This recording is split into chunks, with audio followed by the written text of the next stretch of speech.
হে তরুণ যুবকেরা,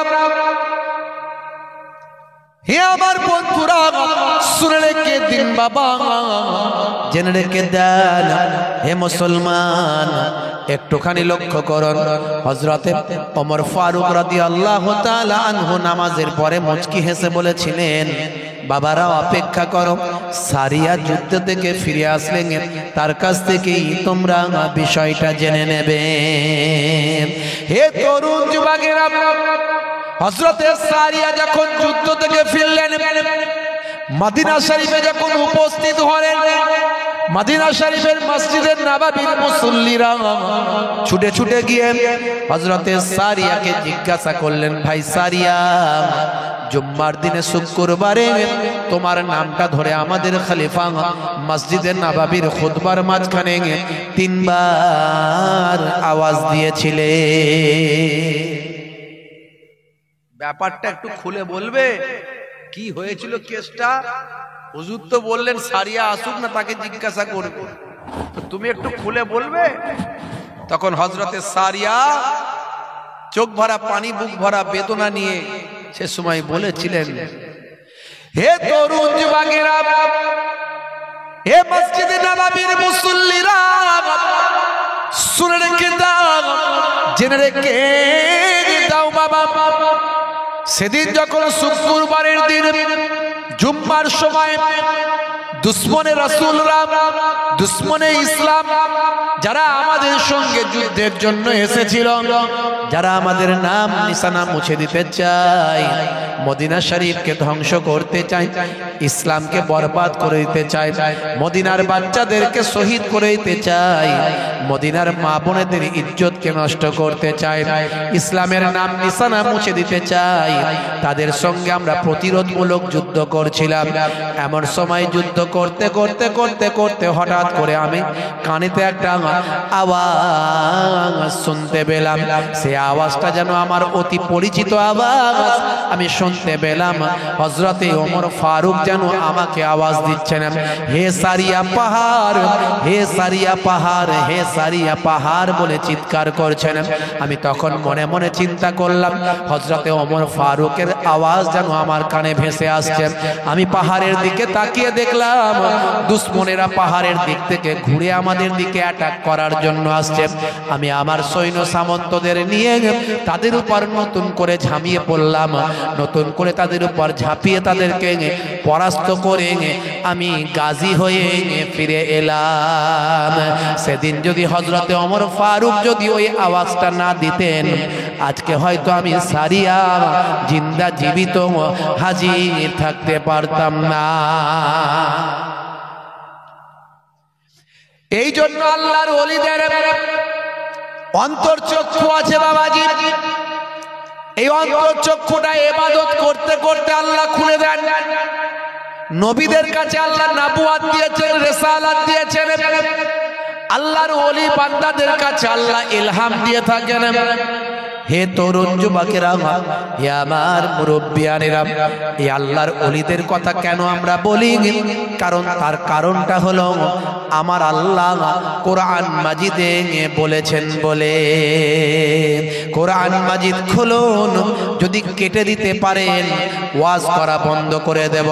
আমার আল্লাহ কোরআন মাজিদে জানিয়ে দিয়েছেন, আলা ইন্না আউলিয়া আল্লাহি লা খাউফুন আলাইহিম ওয়ালা হুম ইয়াহজানুন।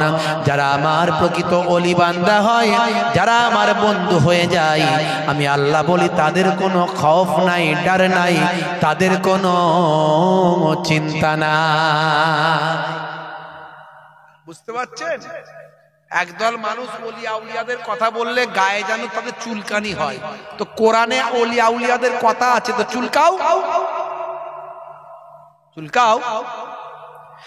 হে তরুণ যুবকেরা, কোরআন মাজিদে আমার আল্লাহ আবার জানিয়ে দিয়েছেন, আমরা যারা বিভ্রান্তের মতো পথভ্রষ্ট হয়ে গেছি, আমরা যারা মোবাইল দেখে দেখে কিছু নামধারী মাদ্রাসায় না পড়া ফেসবুকের পণ্ডিত শায়েখ, ফেসবুকের পণ্ডিত শায়েখের ভক্ত হয়েছে, আমরা যারা নামধারী ফেসবুকের পণ্ডিত কিছু ভাই আমার ইহুদি বলে তারা নাকি নিজেদেরকে আহলে হাদিস বলে।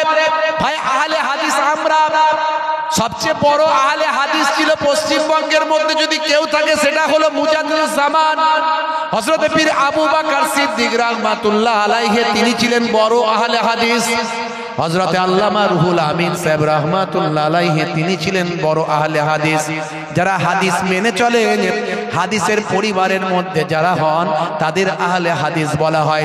আমরা শুধু আহলে হাদিস নয়, বরং আমরা আহলে কোরআন, আহলে হাদিস, আহলে সুন্নাহ ওয়াল জামাত।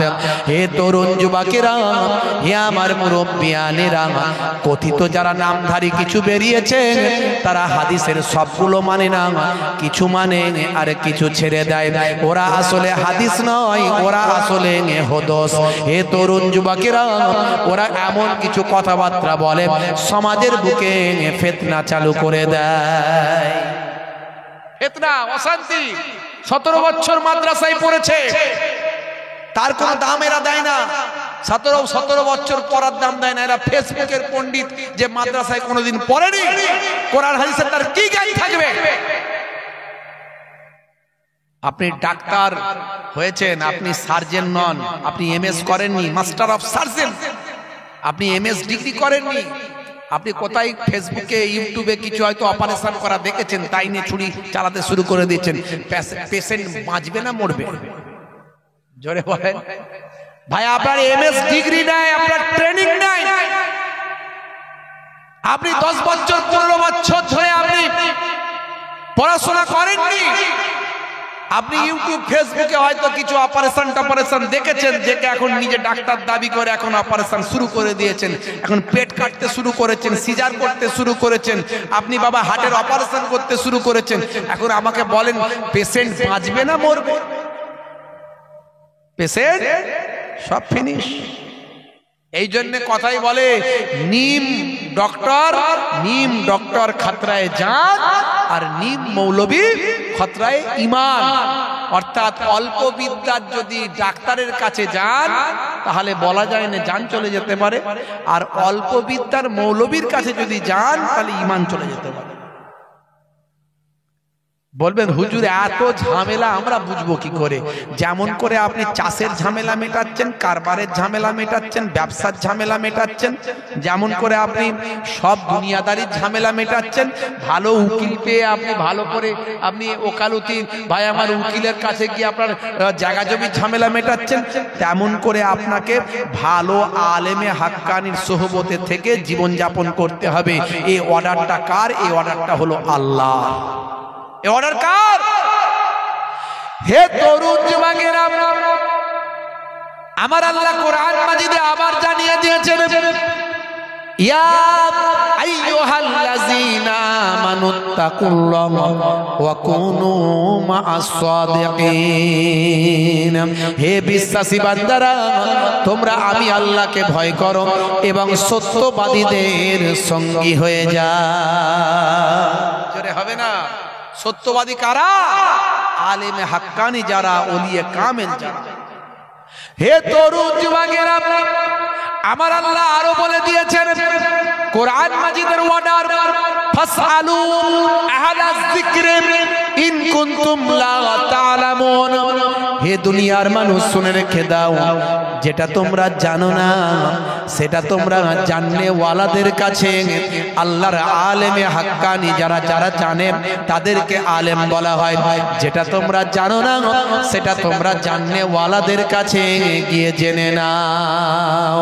অর্থাৎ কথায় কথা কোরআন মাজিদ থেকে বহুভাবে প্রমাণ করা যায় আল্লাহর আলেম বান্দাদের, ওলি বান্দাদের কথা সাধারণ মানুষদের চলতে হবে, নাহলে বাঁচার কোনো রাস্তা নেই। যে কোনো সময় ঈমান ধ্বংস হবে। এইরকম ওই যে মোবাইল রিপেয়ারিং করা শায়েখের পাল্লায় পড়লে ঈমান ধ্বংস হয়ে যাবে। সেই মোবাইল রিপেয়ারিং করা শায়েখ কিছুদিন আগে বলেছিল যত নবীরা সব এসেছে বানি ইসরাইল যুগে সব নাকি ইহুদি, সব নাকি ইহুদি। বুঝতে পারছেন? সব ইহুদির বংশে তারা জন্মগ্রহণ করেছে, সব নাকি ইহুদি। ভাই ইহুদিটা কোথা থেকে এসছে যদি ভালো করে বুঝতো তাহলে তো হয়ে যেত। অঙ্কের টিচার ইংরেজিতে ফার্স্ট হতে পারে না, হওয়া সম্ভব নয়। যিনি অঙ্কে স্পেশাল তিনি ইংরেজিতে স্পেশাল হবেন এমন হতে পারে না। যিনি ইংরেজিতে স্পেশাল হবেন তিনি মানুষ, আমি আল্লাহ, আমার ইতাআত করো, আমার নির্দেশনা মেনে চলো, ওয়া আতিউর রাসূলা, এবং আমি আমার রাসূলের ইতাআত করো, আমার রাসূলের গোলামি করো, ওয়া উলিল আমরি মিনকুম, যারা আল্লাহ এবং রাসূলকে মেনে দুনিয়াদারি করেছে, আলেমে হাক্কানি ওলিয়ে কামেল, এরকম আল্লাহর ওলিদের ইতাআত গোলামি করো। জোরে বলুন সুবহানাল্লাহ। হে তরুণ যুবকেরা, হে আমার বন্ধুরা, হে আমার মুরব্বিয়ানেরা, শুনে রেখে দিন বাবা, জেনে রেখে দিন বাবা, হে মুসলমান, তাহলে আপনাকে আমাকে আপনার আকীদা ঈমানটাকে ঠিক করতে হবে। আকীদা মানে টাকা পয়সা নয়, আকীদা মানে ঈমান মানে কোনো মালপত্র সম্পদ নয়। ঈমান মানে হলো বিশ্বাস, বিশ্বাসের জায়গাটা আপনাকে ঠিক করতে হবে। মনে রাখবেন, বিশ্বাসের কথা এত গুরুত্ব দিয়ে বলছি কেন, তার কারণ হলো বাবা, রোল নাম্বার আপনারা জানেন, রোল নাম্বার ছাড়া খাতা ভর্তি লেখা, মাস্টার খাতা দেখবে না, রোল নাম্বার ফাঁকা, খাতা ভর্তি লেখা, মাস্টার খাতা দেখবে না। 15,000 20,000 টাকার মোবাইলটা ভাই আবার কিনেছেন বাবা, সিম কার্ডটা ফাঁকা, ওই মোবাইলটা কোনো কাজে লাগবে না। সিম কার্ড ছাড়া যেমন মোবাইলের কোনো মূল্য নাই, রোল নাম্বার ছাড়া যেমন পরীক্ষার খাতার কোনো দাম নাই, সেরকম আমাদের ঈমান আকীদা ছাড়া আমার আপনার আমলের কোনো মূল্য না। এই জন্য এত ঈমান আকীদার কথা বলছি। আগে বিশ্বাসটা ঠিক করুন, আকীদাটা ঠিক করুন। আপনি কাদের পক্ষে আছেন? যদি ওলি আউলিয়াদের পক্ষে থাকেন, খাজা গরিব নওয়াজের পক্ষে থাকেন, গাউসে আজম আব্দুল কাদের জিলানী আল বাগদাদির পক্ষে থাকেন, মুজাদ্দিদুল জামান পীর আবু বকর সিদ্দিক রাহমাতুল্লাহ আলাইহির পক্ষে থাকেন, বসিরার আল্লামা হুজুর রুহুল আমিন সাহেব রাহমাতুল্লাহ আলাইহি হুজুরের পক্ষে থাকেন, তাহলে মনে রাখবেন আবু দাউদ শরীফের হাদিস, আমার নবী বিশ্ব নবী জানিয়ে দিয়েছেন, মান তাশাব্বাহা বিকাউমিন ফাহুয়া মিনহুম। দুনিয়াতে তুমি যার পক্ষে থাকবে, যার সঙ্গে উঠা বসা মিলামিশা মহাব্বত করবে, দুনিয়াতে যার সঙ্গে তোমার রিলেশন যোগাযোগ থাকবে, কাল কিয়ামতের দিনে তার সঙ্গী আল্লাহ তোমাকে হাসরের দিনে উঠাবে। জোরে হবে না? একটু জোরে হবে না? বসিরহাট এলাকার মানুষ আপনারা একটু মহাব্বত বেশি থাকবে। মহাব্বত ছাড়া আমলের কোনো মূল্য হবে না। আপনি নামাজ পড়ছেন গতানুগতিক, আপনার আল্লাহর প্রতি মহাব্বত নাই, সেই নামাজটা কি আল্লাহর দরবারে সেভাবে গ্র্যান্ড হবে? সেইভাবে হবে না। হলে হতে পারে, কিন্তু সেইভাবে হবে না। আপনি একটা কাউকে দান করছেন, দান করার সময় যদি ভক্তি দিয়ে কাউকে দান না করেন, একটা অসহায় দুস্থ মানুষকে আপনি 10টা টাকা দিচ্ছেন, কিন্তু ভক্তি ভালোবাসা দিয়ে যদি না দেন, এই না পয়সা নিবি না, তাহলে সে দানটা নিল বটে, কিন্তু তার মনটা ভরলো না, আপনার প্রতি তার ভালোবাসা জাগলো না। তাহলে যা কিছু করবেন তা প্রেম দিয়ে করবেন, ভালোবাসা দিয়ে করবেন। এই জন্যই ভালোবাসা দিয়ে কোনো কাজ করলে আল্লাহর দরবারে দ্রুত কবুল হয়ে যাবে। হে তরুণ যুবকেরা, হে আমার বন্ধুরা, শুনে রেখে দিন বাবা, জেনে রেখে দেন হে মুসলমান। তাহলে আল্লাহর এবার ভাই আমার আকীদাটাকে সাফ করে ফেলো। প্রথমে আল্লাহকে লা শারীকা লাহু, তার কোনো শরীক নাই। মাইয়ুশরিক বিল্লাহি ফাকাদ হারামাল্লাহু আলাইহিল জান্নাত, শিরককারীর জন্য জান্নাত চিরতরে হারাম হয়ে যায়। আল্লাহর সঙ্গে কাউকে গুলিয়ে ফেলবেন না, মিলিয়ে ফেলবেন না, এমনকি সামান্যতম আল্লাহর সঙ্গে শরীক করবেন না। আল্লাহর সঙ্গে সামান্যতম যদি অংশী করেন, আপনার ঈমানটা বরবাদ হবে। অনেকে বলে 10 যেখানে খোদা সেখানে। ভাই আমার একটা ছেড়ে কি কথা, এ কথা কখনো বলবেন না। অর্থাৎ অনেক 10 অনেক খোদা প্রমাণ হয় না, না এমন কথা বলবেন না। বলবেন না ওপরে খোদা নিচে তুমি, এ কথা তুমি বলবেন না। কারণ ওপরে খোদার সঙ্গে নিচে তুমিকে কম্পেয়ার করা হচ্ছে, সমতুল্য ইকুয়াল করে ফেলা হচ্ছে, এটা শিরকি কথাবার্তা। এ তরুণ যুবকেরা, কোনোভাবে কোনো গাছের সঙ্গে, পাহাড়ের সঙ্গে, নদীর সঙ্গে, সমুদ্র সমুদ্রের সঙ্গে, চাঁদের সঙ্গে, সূর্যের সঙ্গে, মানুষের সঙ্গে, কোন পীর বাবার সঙ্গে, ওলিয়া উলিয়াদের সঙ্গে, এমনকি কোন নবী পয়গম্বরদের সঙ্গেও আমার আল্লাহর কম্পেয়ার করবেন না, আল্লাহর মতো বানাবেন না, আল্লাহর সমতুল্য করবেন না। এই ঈমানের উপর আপনি মজবুত থাকবেন। এটা হলো আপনার রোল নাম্বার, এটা হলো আপনার সিম কার্ড। এরপরে চলে আসুন নবী মুহাম্মদুর রাসূলুল্লাহ সাল্লাল্লাহু আলাইহি ওয়াসাল্লাম। তিনি হলেন আখিরি জামানার পয়গম্বর, জগতের শেষ নবী, নবীদের নবী, নবীউল আম্বিয়া, সরকারে দো জাহাঁ, সুলতানে মদিনা, আখিরি জামানার পয়গম্বর। আল্লাহর জমিনেতে আল্লাহর পরে দ্বিতীয় স্টেজের অধিকারী যদি কেউ থাকেন কুল কায়নাতের মধ্যে, তিনি আর অন্য কেউ নন, তিনি হলেন আপনার আমার বিশ্বনবী। জোরে হবে না? দয়ার নবী গো, আমার ময়ার নবী গো, সব ছাড়িব কিন্তু তোমায় ছাড়তে পারি না। বলুন না সুবহানাল্লাহ। জোরে হবে না? সব ছাড়িব কিন্তু তোমায় ছাড়তে পারি না, ছাড়িনি ছাড়ব না, ছাড়তে পারি না, ছাড়িনি ছাড়ব না, ছাড়তে পারি না, সব ছাড়িব কিন্তু তোমায় ছাড়তে পারি না। বন্ধুরা আমার, তরুণ যুবকেরা আমার, তারা আল্লাহর পরে দ্বিতীয় স্টেজ হলো আখির জামানার পয়গম্বর, জগতের শেষ নবী। ভাইরা আমার, তরুণ যুবকেরা আমার, এরপরে দুনিয়ায় মানুষের মধ্যে শ্রেষ্ঠ কারা? আল্লাহর ওলি বান্দা হলো যারা। মানুষের মধ্যে শ্রেষ্ঠ কারা? আল্লাহর মাহবুব বান্দা যারা, আল্লাহর ওলি বান্দা যারা, তারা হলো মানুষের মধ্যে শ্রেষ্ঠ। হে তরুণ যুবকেরা, আল্লাহর ইতাআত করতে হবে, অর্থাৎ আল্লাহর নির্দেশনা মানতে হবে। আল্লাহর নির্দেশনাকে সবচেয়ে বড় নির্দেশনা হলো নামাজ। আফজালুল ইবাদাতি ইবাদাতুস সালাত। আফজাল ইবাদতে বড় ইবাদত হলো সালাত, নামাজ।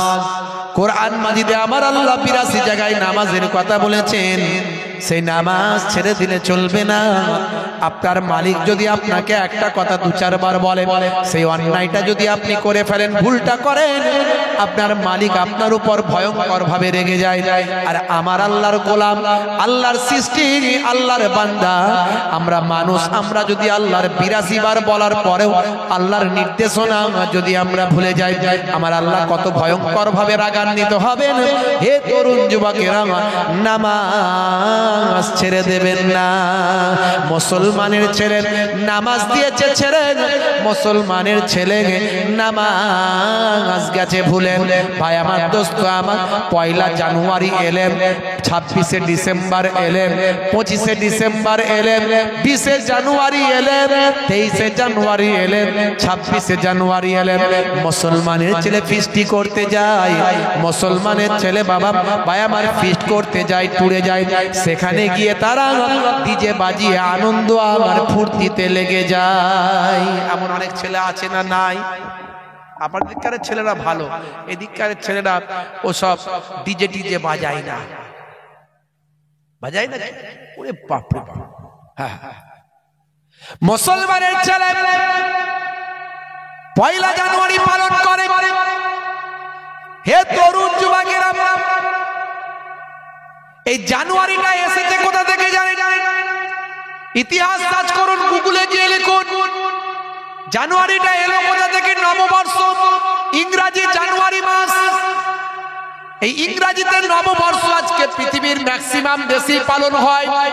ম্যাক্সিমাম একটা বড় অংশের ভাই আমার মানুষের আজকে ইংরাজি নববর্ষ পালন করে। বাবা, আমরা আরবি নববর্ষ ভুলে গেছি। আরবি নববর্ষের কোন মাসে নববর্ষ পালন করা হয়? আরবিতে ভাই আমার 12টা মাসের প্রথম মাস কোনটা, দ্বিতীয় মাস কোনটা, তৃতীয় মাস কোনটা? 12টা মাসের নাম আমাদের মুসলিম ছেলেপুলেরা জানে না, কিন্তু জানুয়ারি মাসে নববর্ষ পালন করতে হয় এরা খুব ভালো জানে। এই নববর্ষ পালন করার জন্য সকাল সকাল গোসল করে ভোর 4-5টার মধ্যে তারা রেডি হয়ে ডিজে বক্স নিয়ে নদীর পাড়ে চলে যায়। সেখানে গিয়ে ঠিকঠাক করে নাচা শুরু করে দেন। আবার কিছু কিছু ছেলে আছে মাঝে মাঝে লাল পানিও তারা চালায়। দেখবে কিছু ছেলে আছে নেশার ঘরে লাল পানি চালিয়ে বন্ধুকে নায়িকা ভাবছে, বুঝতে পারছো? বন্ধুকে নায়িকা ভাবছে, তার সঙ্গে এমন ড্যান্স করছে সে কল্পনার বাইরে।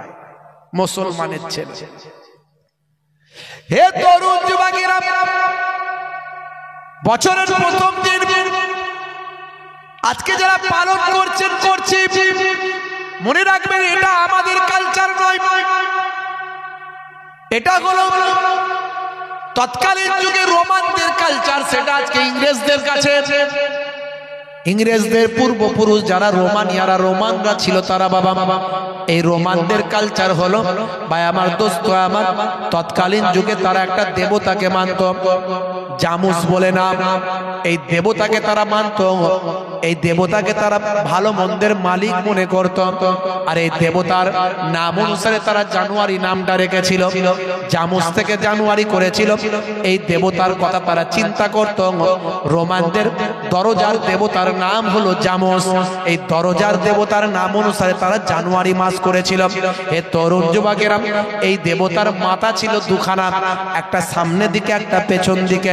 এই সামনের দিকের মাথার কাছে এসে তারা প্রার্থনা করে বলতো, হে আমাদের জামুস দেবতা, এই আগামী একটা বছর যা কিছু ভালো হবে সব তোমার জন্য হবে, তাই তোমার কাছে আমাদের প্রার্থনা আগামী একটা বছর যেন আমাদের সব ভালো ওর মধ্যে দিয়ে কাটে। আবার পেছনের মাথার দিকে, ওদিকেও মুখ ছিল ওই দুমুখো মাথা। হে তরুণ যুবকেরা, পেছনের মাথার দিকে এসে বলে, হে আমাদের জামুস দেবতা, এটা হলো তোমার পূর্বের ঘটনা। এই পূর্বের একটা বছর যা ঘটেছে, যা কিছু ঘটেছে তোমার জন্য ঘটেছে, ভালো হোক আর মন্দ হোক, যা কিছু ঘটিয়েছো তুমি ঘটিয়েছো। এই বলে জামুসের কাছে তারা প্রার্থনা করে। এটা করতো রোমানরা। হে তরুণ যুবকেরা, সেই রোমানদের দেবতার নাম হলো জামুস, আর এই জামুসের নামকরণে তারা নাম রেখেছিল জানুয়ারি।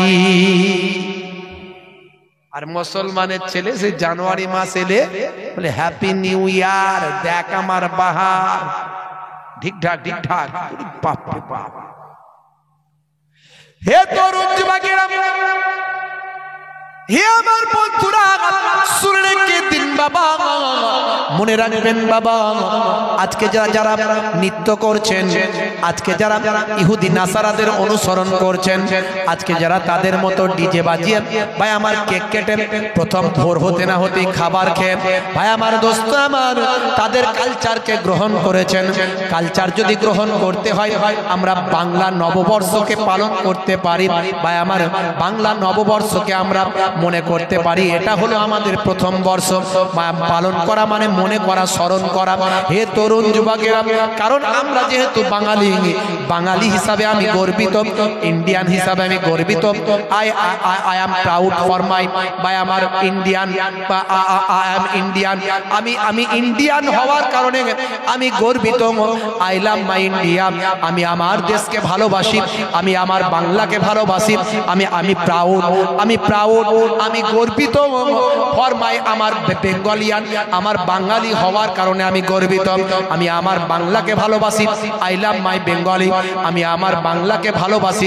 তাই আমরা বাংলা মাস অনুযায়ী ভাই আমার বাংলা মাসকে আমরা মনে করতে পারি যে এটা হলো বাংলার বৈশাখ মাস। এ তরুণ যুবকেরা, কিন্তু আমরা আরবির মাসকে ভুলে যাই। আরবিতে মুহররম মাস হচ্ছে আরবি 12টা মাসের মধ্যে প্রথম, সেটা ছেড়ে দিয়ে আজকে রোমানদের দেওয়া আমরা জানুয়ারি নিয়ে আমরা পালন করি, জানুয়ারিকে সেলিব্রেট করি, জানুয়ারি মাসেরকে নিয়ে আমরা আনন্দ ফুর্তিতে মত্ত হয়।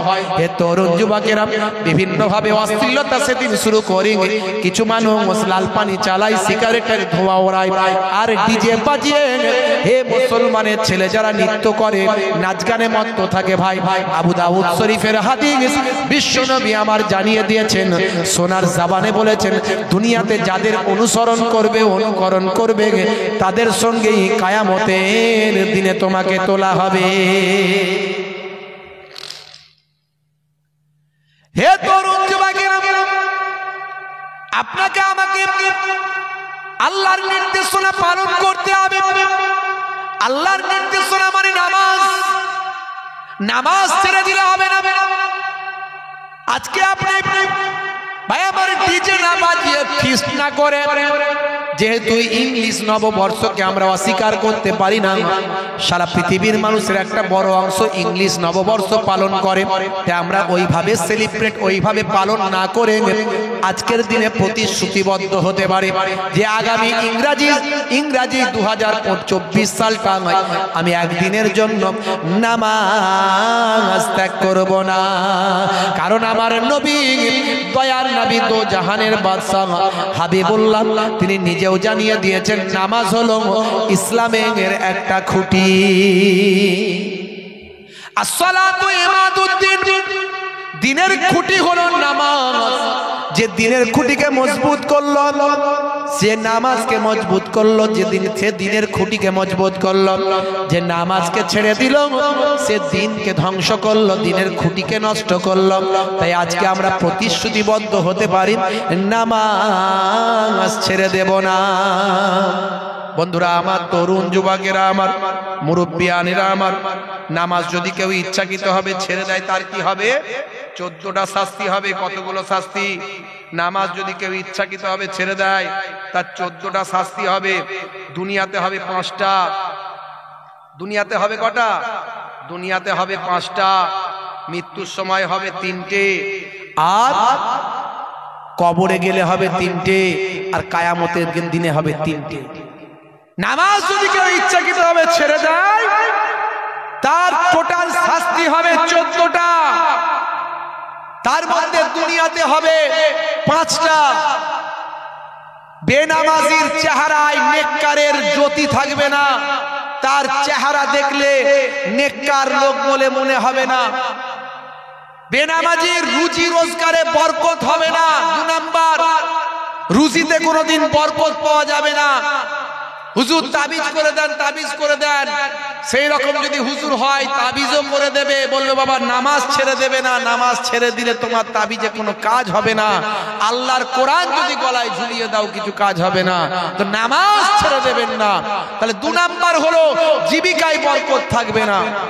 3 নাম্বার, বেনামাজির ভাইরা আমার নেক কাজের সওয়াব পাবে না। নেক কাজের কোনো সওয়াব বেনামাজির হবে না। কোনো ভালো কাজ করলে মনে করবে আমি সওয়াব পাবো, কিন্তু সওয়াব আল্লাহ তাকে দেবেন না। 4 নাম্বার, বেনামাজির জন্য কোনো মানুষ যদি দোয়া চায়, কোনো নেক মানুষ যদি দোয়া চায়, আল্লাহ গো তার ভালো করে দাও, আল্লাহ তার দোয়া, নেক মানুষের দোয়াও কবুল করবেন না। আর 5 নাম্বার, বেনামাজি যদি নিজের জন্য দোয়া করে, আল্লাহ আমার এই দোয়াটা কবুল করে নাও, আল্লাহ আমার এটা করে দাও, আল্লাহ কারবারটা ভালো করে দাও, এই করে দাও, সেই করে দাও, আল্লাহ কবুল করবেন না। এই 5টা শাস্তি দুনিয়াতে আল্লাহ দেবেন বেনামাজির জন্য। মওতের সময় 3টে শাস্তি হবে। মওতের সময় 3টে শাস্তি হবে। 1 নাম্বার হলো বেইজ্জতের সঙ্গে মওত হবে বেনামাজি। মওতটা হবে বেনামাজির বেইজ্জতের সঙ্গে। 2 নাম্বার, মওতটা হবে ক্ষুধার্তর সঙ্গে। প্রচন্ড ক্ষুধা থাকবে, তার প্রচন্ড ভুক লাগবে, কিন্তু খাবার তার পেটে ঢুকবে না। ক্ষুধার্ত অবস্থায় বেনামাজির মৃত্যু হবে। 3 নাম্বার, পিপাসার্ত অবস্থায় মৃত্যু হবে। প্রচন্ড পিপাসায় কলিজা ফেটে যাবে, যেন মনে হবে যা পানি দেবে সব খেয়ে নেব, কিন্তু পানিও তার পেটে ঢুকবে না। এই মওতের সময় 3টে শাস্তি। আর কবরে গেলে কটা শাস্তি হবে বেনামাজির? 3খানা শাস্তি হবে। মনে রাখবেন, 1 নাম্বার শাস্তি হলো কবরে দেওয়ার পরে দুদিকের মাটি এমন সংকীর্ণ হয়ে যাবে, চেপে আসবে। হাদিসের ভাষায় বলা হয়েছে, একদিকের পাঁজর অন্য দিকের পাঁজরের সঙ্গে ঢুকে যাবে। এইভাবে তাকে পিষাই করা হবে, আবার গোটা করা হবে, আবার পিষাই করা হবে। এইভাবে কবরের ভিতর তার আযাব চলতে থাকবে। দুই নাম্বার, কবরটা আগুনের টুকরায় পরিণত করা হবে, বেনামাজির কবরটাকে আগুনের টুকরায় পরিণত করা হবে। আর তিন নাম্বার, বেনামাজির কবরে একটা মারাত্মক ভয়ঙ্কর বিষধর সর্পকে নিযুক্ত করা হবে, তার নাম হলো সুজা আকরা। এই সুজা আকরা নামক ভাই আমার ভয়ঙ্কর সাপ তাকে দংশন করতে থাকবে। যে সাপ জমিনের উপর একবার নিঃশ্বাস ছাড়লে জীবনে আর কখনো সেখানে ঘাস জন্ম নিত না, এই রকম ভয়ঙ্কর সাপ আল্লাহ তার কবরে নিযুক্ত করবে। বেনামাজি শাস্তি কবরে। আর কিয়ামতের দিনে তিনটে শাস্তি আল্লাহ তার জন্য দিয়েছেন, মনে রাখবেন তরুণ যুবকেরা আমার, মুরব্বিয়ারেরা আমার। তার প্রথম শাস্তি, তাকে আমার আল্লাহ কিয়ামতের দিনে তার হিসাবটা হবে অত্যন্ত কঠিন হিসাব হবে, অত্যন্ত কঠিন ভাবে হিসাব নেওয়া হবে। আর দুই নাম্বার হলো আমার আল্লাহ তার উপর নারাজ থাকবেন, অসন্তুষ্ট থাকবেন, আল্লাহ তাআলা তার উপর রাগান্বিত অবস্থায় থাকবেন। তিন নাম্বার হলো ভয়ঙ্কর ভাবে তাকে জাহান্নামের আগুনে নিক্ষেপ করা হবে। তাই আমার ভাইদেরকে অনুরোধ করব, বাপজি আমার নামাজ ছেড়ে দেবেন না, বাপ নামাজটা পড়ুন। এই জন্যে আমার আল্লাহ কোরআন মাজিদে জানিয়ে দিয়েছেন, ইন্নাস সালাতা তানহা আনিল ফাহশাই ওয়াল মুনকার, নিশ্চয় নামাজ তোমাকে অশ্লীলতা ও অন্যায় থেকে দূরে সরিয়ে দেবে। জোরে বলুন সুবহানাল্লাহ। আপনি নামাজি হলে মাতাল হতে পারবেন না, নামাজি হলে জেনা ব্যভিচারে লিপ্ত হতে পারবেন না, নামাজি হলে অশ্লীলতা অন্যায় কাজে যেতে পারবেন না। আপনি নামাজি হয়ে গেলে আপনার জবান থেকে খারাপ কথা বলতে গেলে আপনার বুকে বাঁধবে যে আমি নামাজি, এমন কথা বলবো কি করে। তাই নামাজ ছেড়ে দেবেন না। কাজকে বলুন হে কাজ আমার নামাজ আছে, নামাজকে বলবেন না হে নামাজ আমার কাজ আছে। নামাজের ওয়াক্তটা হবে যখনই মসজিদে চলে যাও তুমি তখনই। ছাড়ো এবার ছাড়ো, ছাড়ো এবার ছাড়ো, এবার ছাড়ো এই কাজ তোমারই। নামাজের ওয়াক্তটা হবে যখনই মসজিদে চলে যাও তুমি তখনই। তোমার বাঁচার তোমার মরা লেখেন মোর প্রভু আমারই। নামাজের ওয়াক্তটা হবে যখনই মসজিদে চলে যাও তুমি তখনই। বলুন না ইনশাআল্লাহ, বলুন ইনশাআল্লাহ। ফজরের সময় ঘুমিয়ে থাকি, জোহরে কি দেব কাজে ফাঁকি। রাখো এসব, রাখো রাখো এসব, রাখো এসব রাখো কথা তোমারই। আসর আর মাগরিব হেলা করি, দোকানার আড্ডায় সময়টা দিই। মরলে তোমাকে যেতে হবে মাটির নিচে ঘর তোমারই। নামাজের ওয়াক্তটা হবে যখনই মসজিদে চলে যাও তুমি তখনই। বলুন না ইনশাআল্লাহ, বলুন ইনশাআল্লাহ। এশার সময় ঘুমিয়ে পড়ি, শরীরটা ক্লান্ত মেলিয়ে দিন। না না এসব বলো না, এসব বলো না, এসব বলো না বান্দা তুমি। রুটি রুজি দিচ্ছে যিনি, জীবন মরণের মালিক তিনি। জোরে হবে না? রুজি রুটি দেওয়ার মালিক কে? জোরে বলেন কে? আর জীবন মরণ নেওয়ার মালিক কে? আল্লাহ। আপনি কারবার করেছেন, বলছেন ওরে বাবু আমি নামাজ পড়তে গেলে আমার দোকানটা কে দেখবে রে বল, হ্যাঁ আমার দোকানটা কে দেখবে? আচ্ছা বলুন তো, খদ্দেরের মনে যদি আপনার দোকানের প্রতি ভালোবাসা আল্লাহ তুলে নেয়, খদ্দের আপনার দোকান পর্যন্ত এসে বলবেন না এই দোকানটায় যাবো না, আর একটা দোকান হচ্ছে ওখানে যাই। এই যে খদ্দেরের মনে ভালোবাসা তৈরি করার মালিকটা কে? আল্লাহ। আপনি কারবার করেছেন, কারবার যদি না চলে এই চালানোর মালিক হলেন আল্লাহ। মানুষের হৃদয়ে ভালোবাসা দেনেওয়ালা আল্লাহ। আপনার দোকানে মানুষকে আননেওয়ালা লানেওয়ালা আল্লাহ। আপনি কারবার ভাই আমার ব্যবসাটা, ভাই আমার চাষটা করেছেন, সবজি তৈরি করেছেন, চাষের সবজিতে ঠিকঠাক ভাবে চাষটা ফসলটা ফলিয়ে দেওয়ার মালিক আল্লাহ। যদি ফসল না ফলে, যদি পোকা লেগে যায়, অনাবৃষ্টি অতিবৃষ্টি হয়, তাহলে আপনার মেহনত কোনো কাজে লাগবে না। তাই ফসল ফলাবেন বটে, কিন্তু স্মরণ করবেন আল্লাহকে। দোকান করবেন বটে, স্মরণ করবেন আল্লাহকে। যা কিছু করবেন করবেন, সব কিছুর মধ্যে দিয়ে আল্লাহকে স্মরণ করবেন। আমার আল্লাহ বলছেন যে হে দুনিয়ার মানুষ, তোমরা আমার জিকির করো, জিকরান কাসীরা, তোমরা অধিক পরিমাণে আল্লাহকে স্মরণ করো। আল্লাহকে স্মরণ যদি করতে পারো, আমার রাসূলে পাক জানিয়ে দিচ্ছেন, ফাইজা খালাউতা ফাহাররিক লিসানাকা মাসতাতাআত বিযিকরিল্লাহ। তুমি যখন একাকী থাকবে, তোমার লিসানটা আল্লাহর জিকিরে লাগিয়ে রাখবে। রাসূল বলছেন খায়রাত দুনিয়া ওয়াল আখিরা। আমি রাসূলুল্লাহ বলছি, আল্লাহ তোমার দুনিয়াতেও ভালো করবেন, আখিরাতেও ভালো করে দেবেন।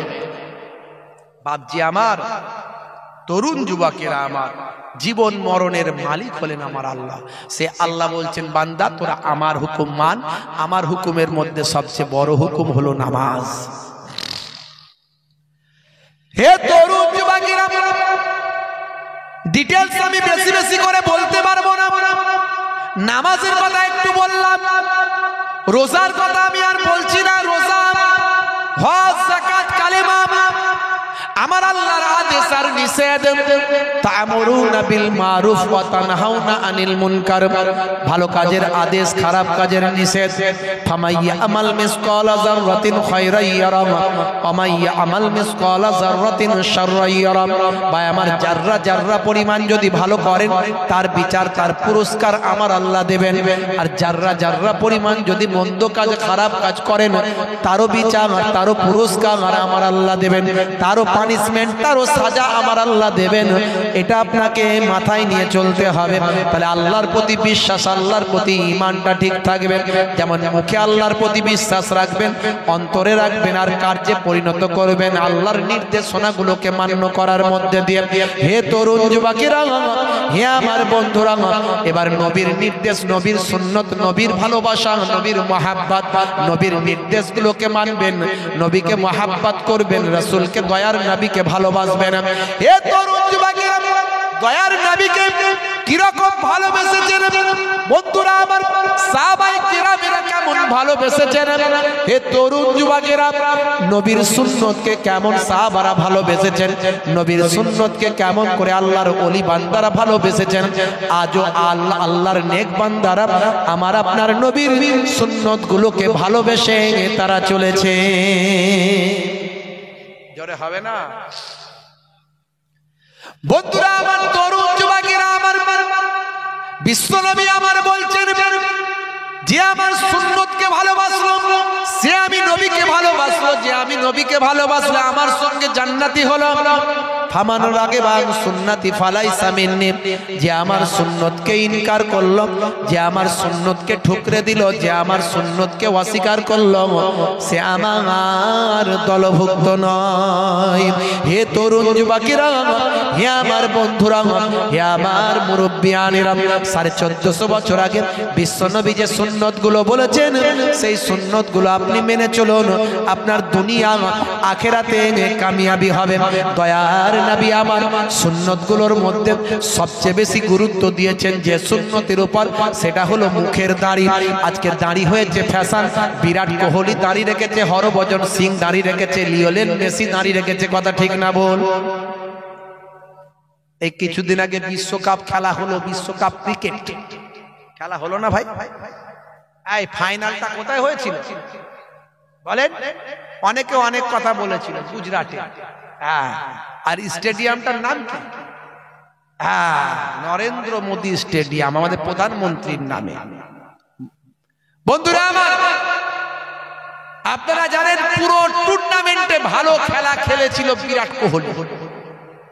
অনেক নাম বিরাট কোহলি, মুখে তার দাড়ি আছে দেখবেন ছোট ছোট। এখন আবার বিরাট কোহলির মতো অনেকে দাড়ি রাখছে। বিরাট কোহলির সুন্নত, ওটা নবীর সুন্নত নয়, বিরাট কোহলির সুন্নত। আর আপনি যদি ছোট ছোটই দাড়ি রাখেন, কিন্তু নবীর সুন্নত মনে করে রাখেন যে আজ আমি ছোট ছোট রেখেছি, একদিন বড় হয়ে যাবে, এই যে সুন্নত মনে করে রাখলেন, নবীর সুন্নত মনে করে, এই অবস্থায় মরে গেলে, কবরে গেলে মুনকার নাকির ফারিস্তা বলবে মান রব্বকা, দেখতে পাবে মুখে দাড়ির দেখা, হতে পারে ওই দাড়িটাই হবে নাজাতের জারিয়া। জোরে হবে না?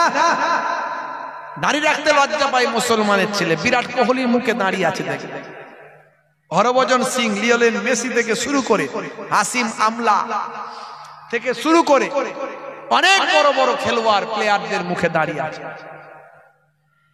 এই বিরাট কোহলি টোটাল টুর্নামেন্টটাই ভালো খেলেছিল, কিন্তু ফাইনালে গিয়ে দুর্ভাগ্যবশত হেরে গিয়েছিল। হার জিতের খেলা তো হার জিতে আপনারা দেখেছেন। বন্ধুরা আমার, তরুণ যুবকেরা আমার, এই খেলায় হার জিত নিয়ে অনেকে অনেক কথা বলেছে। কে মাঠের দোষ দিচ্ছে, কে জায়গার দোষ দিচ্ছে, কে অমুকের দোষ দিচ্ছে, কে তমুকের কথা বলছে, কে কোন খেলোয়াড়ের কথা বলছে। ভাই, খেলায় হার জিত থাকবে। আমার দেশের প্লেয়াররা আমাদের গর্ব, আমার দেশের প্লেয়াররা আমার দেশের সম্মান। যে কোনো ভাবে আমার দেশের সম্মান বিশ্বের যদি সম্মানিত হয় আমার দেশ, এটা আমি গর্ববোধ করি। তো মনে রাখবেন, আমি একটা জিনিস আপনাদের বোঝাতে চাই, বিরাট কোহলি হেরে যাওয়ার পরে তিনি কেঁদেছিলেন, আর তার এগেনস্টে যে দল ছিল, কোন দল জিতেছিল বলেন? অস্ট্রেলিয়া। সে অস্ট্রেলিয়ার ক্যাপ্টেনের নাম কি? গ্রেট ম্যাক্সওয়েল, তাই তো নাকি? ঠিক বললাম? আচ্ছা, ব্যাট কামিংস। আচ্ছা, ও যে তাহলে এসে আচ্ছা, যাই হোক, আপনারা ঠিক বলছেন, হয়তো আমি ভুল বলছি কিনা জানি না। তো ম্যাক্সওয়েল বলে নাম, যিনি ওই সময় ওই সেরা ম্যাচ খেলেছিলেন অস্ট্রেলিয়ার সম্ভবত, তিনি এসে বিরাট কোহলিকে পাশে গিয়ে দাঁড়িয়েছিলেন। ওই সময় তিনি সেলিব্রেশন করেন। আমার বলার উদ্দেশ্য এটা, গ্রেট ম্যাক্সওয়েল তিনি, আমি তো খেলা দেখিনি, হয় তিনি ক্যাপ্টেন ছিলেন কিংবা ওই ম্যাচের একজন সেরা খেলোয়াড় ছিলেন। তো যাই হোক, তিনি কিন্তু বুঝতে পারলেন যে এই টোটাল টুর্নামেন্টে ভালো খেলেছে যিনি, সেই বিরাট কোহলি আজকে কিন্তু খুব মর্মাহত, খুব দুঃখিত, তিনি কাঁদছেন। তা আমি জিতেছি বটে, কিন্তু জেতার পরেও আমার সেলিব্রেশন করার থেকে, আনন্দ উপভোগ করার থেকেও আমার বন্ধু আজকে ভালো খেলে দুঃখ পাচ্ছে, তার পাশে গিয়ে দাঁড়ানো উচিত। তাই 10 নাম্বার জার্সিটা নিয়ে গিয়ে বিরাট কোহলিকে বলেছিল সই করে দিতে। এই যে সৌজন্যবোধ, আমার বলার উদ্দেশ্য এই পয়েন্টটা, এই যে সৌজন্যবোধ দেখিয়েছিল, এটা তারা দেখিয়েছে। তারা দুজন খেলোয়াড় একে অপরকে দেখিয়েছে। আজকে আমরা এই নবীর নির্দেশ, আমার নবী সৌজন্যবোধ দেখাতে বলেছেন। আমার নবী, বিশ্ব নবী, সোনার জামানে 1450 বছর আগে বলেছেন, হাক্কুল মুসলিমে আলাল মুসলিমে খামস, মুসলমান মুসলমানের উপর হক হলো 5টা। অন্য হাদিসে বলা হয়েছে 6টা। রাদ্দুস সালাম, সালামের জবাব দাও। কেউ তোমাকে সালাম দিলে তুমি অবজ্ঞা করবে না, সৌজন্যবোধ দেখাবে। তোমার শত্রু হলেও তুমি তার সালামের জবাব দেবে, না হলে সালামের জবাব না দিলে কঠিন গুনাহগার হবে। কারণ সালামের জবাব দেওয়াটা ওয়াজিব, তাই সালামের জবাব দাও। ওয়াইয়াদাতিল মারিজ, বিমারি মানুষ, অসুস্থ মানুষ হলে তাকে তুমি দেখতে যাও। দেখুন সৌজন্যবোধ, আমার নবী সৌজন্যবোধ শিখিয়েছেন। অসুস্থ মানুষ হলে তাকে তুমি দেখতে যাও, তার সেবা শুশ্রূষা করো। তুমি যাতায়াতের পথে, যাওয়া আসার পথে তোমার জন্য আল্লাহর মালাইকা ফারিস্তারা গুনাহ মাফির জন্য দোয়া চাইবে। বুঝতে পারছেন? অসুস্থ মানুষকে দেখতে যাওয়া, এই সৌজন্যবোধ আমার নবী শিখিয়েছেন। পাইত্তেবাইল জানাইজ, জানাজার নামাজটা কিসের নামাজ বলেন? ফরজ, সুন্নত, নফল না কি? এটা কি ওয়াজিব, কি নামাজ জোরে বলেন? ফরজে কিফায়া। এই ফরজে কিফায়া আর ফরজে আইন এর মধ্যে পার্থক্য আছে। ফরজে কিফায়া হলো কিছু জন যদি পড়ে নেয় সবার পক্ষ থেকে হয়ে গেল, আর ফরজে আইন প্রত্যেককে পালন করতে হবে। তাহলে ফরজে কিফায়া জানাজার নামাজ, কিছু মানুষ যদি নামাজ পড়তে যায় সারা গ্রামবাসীর হক পালন হয়ে যাবে। কিন্তু আমরা কি করি? কিছু মানুষ যায় না, সবাই যায়। সবাই যায়। অন্য জায়গায় কিতাবে বলা হয়েছে যে নামাজ, জানাজার নামাজে অংশ নিল, আল্লাহ তার নামাজ আমলে উহুদ পাহাড় পরিমাণ সওয়াব লিখে দেবে। জোরে হবে না? ভাইরা আমার, ওয়াজ জীবনে অনেক শুনেছেন, শুনবেন। আমি যে কথাগুলো বলছি একটু মাথায় রাখবেন। আমার নবী বলেছেন বাবা বেশি ওয়াজ শুনতে হবে না, তাদারিসুল ইলম, ইলমের দার্স নাও ফিল লাইলে, রাতের বেলা সাআতান, 1 ঘন্টা। 1 ঘন্টা যদি তুমি সঠিক সত্য ঠিকঠাক যদি তালিম নাও, খায়রাত দুনিয়া ওয়াল আখিরা, আমার আল্লাহ তোমার ভাই আমার খায়রুম মিন আহিয়াইহা, সারা জীবন নফল ইবাদতের থেকে ভালো। জোরে বলুন সুবহানাল্লাহ। বন্ধুরা আমার, তাহলে জানাজার নামাজে আপনি অংশ নিলেন, এটা হলো সৌজন্য দেখানো। আমরা ফরজে কিফায়ার নামাজে সবাই যাই, কারণ আমরা উহুদ পাহাড় পরিমাণ সওয়াব নিজেদের নামাজ আমলের পেতে চাই এবং সৌজন্যবোধ দেখায় যে জানাজার নামাজটায় হাজির সবাই হতে হবে। এই যে সৌজন্যবোধ আমার নবী শিখিয়েছেন, এরকম অসংখ্য আমি বলতে পারি, বেশি কথাই যাব না। হে তরুণ যুবকেরা, 1450 বছর আগে বিশ্বনবী আপনাকে আমাকে যা শিখিয়েছেন, সবের মধ্যে বিজ্ঞান আর বাস্তবতা আছে, সবের মধ্যে আন্তরিকতা আছে, মহাব্বত আছে, প্রেম আছে, ভালোবাসা আছে। হে তরুণ যুবকেরা, হে আমার মুরব্বিয়ানেরা, শুনে রেখে দিন বাবা, জেনে রেখে দিন বাবা, 1450 বছর আগে বিশ্বনবী আমার বললেন ইউহিব্বুল হালওয়া ওয়াল আসাল, ভাই আমার মিষ্টি খাওয়া এবং মধুপান করা আমার নবী পছন্দ করতেন। নবী আমার ভালোবাসতেন মিষ্টি খাওয়া, নবী আমার মধু খাওয়া পছন্দ করতেন, ভালোবাসতেন। আমি কত কথা বলবো, বেশি কথা বলবো না। যেগুলো নবী আমার করেছেন বা করতে বলেছেন, সবের মধ্যে বিজ্ঞান আর বাস্তবতা আছে। হে তরুণ যুবকেরা, 1450 বছর আগে গবেষকরা গবেষণা করছেন, গবেষণা করে তারা বলছেন ভাই আমার কার্ডিও ভাস্কুলার নামে আমাদের শরীরে একটা কার্ডিও রোগ হয়, মারাত্মক হার্টের একটা সমস্যা হয়। যদি নিয়মিত যদি খাওয়া দাওয়ার পরে ভাই আমার এক পাতে যদি একটু মিষ্টি রাখা হয়, একটু যদি মিষ্টি খাওয়া দাওয়ার পরে খাওয়া হয়, তাহলে আমাদের হজম শক্তি ভালো হবে এবং মারাত্মক কার্ডিও ভাস্কুলার এরকম ভয়ঙ্কর রোগ থেকে শরীর আমাদের রক্ষা পেতে পারে। এটা বলছে বিজ্ঞানী, এটা বলছে স্বাস্থ্য বিশেষজ্ঞরা। আর মধু হলো সর্দির জন্য থেকে শুরু করে এমন অনেক রোগের মহা ঔষধ হলো মধু। এ তরুণ যুবকেরা, 1450 বছর আগে বিশ্বনবী যা বললেন, আজকের যুগে বিজ্ঞান আর বাস্তবতায় প্রমাণিত হয়। মিষ্টি খেলে অ্যাসিডের ক্ষরণের পরিমাণ কমে যায়, হজম শক্তি বেড়ে যায়, শরীর স্বাস্থ্য আমাদের সুন্দর থাকে, আমাদের খিদেটা ঠিকঠাক কমপ্লিট হয়। হে তরুণ যুবকেরা, এই রকম ভাবে আল্লাহর নবী 1450 বছর আগে যা বলেছেন, নবী আমার বলেছেন হে সাহাবী তোমার হার্টের সমস্যা, হাদিসের মধ্যে এসেছে নবী আমার জানিয়েছেন তোমার হার্টের সমস্যা হয়েছে, তুমি আজুয়া খেজুর খাও। আজুয়া খেজুর হার্টের সমস্যার জন্য উপকার। জোরে বলুন সুবহানাল্লাহ।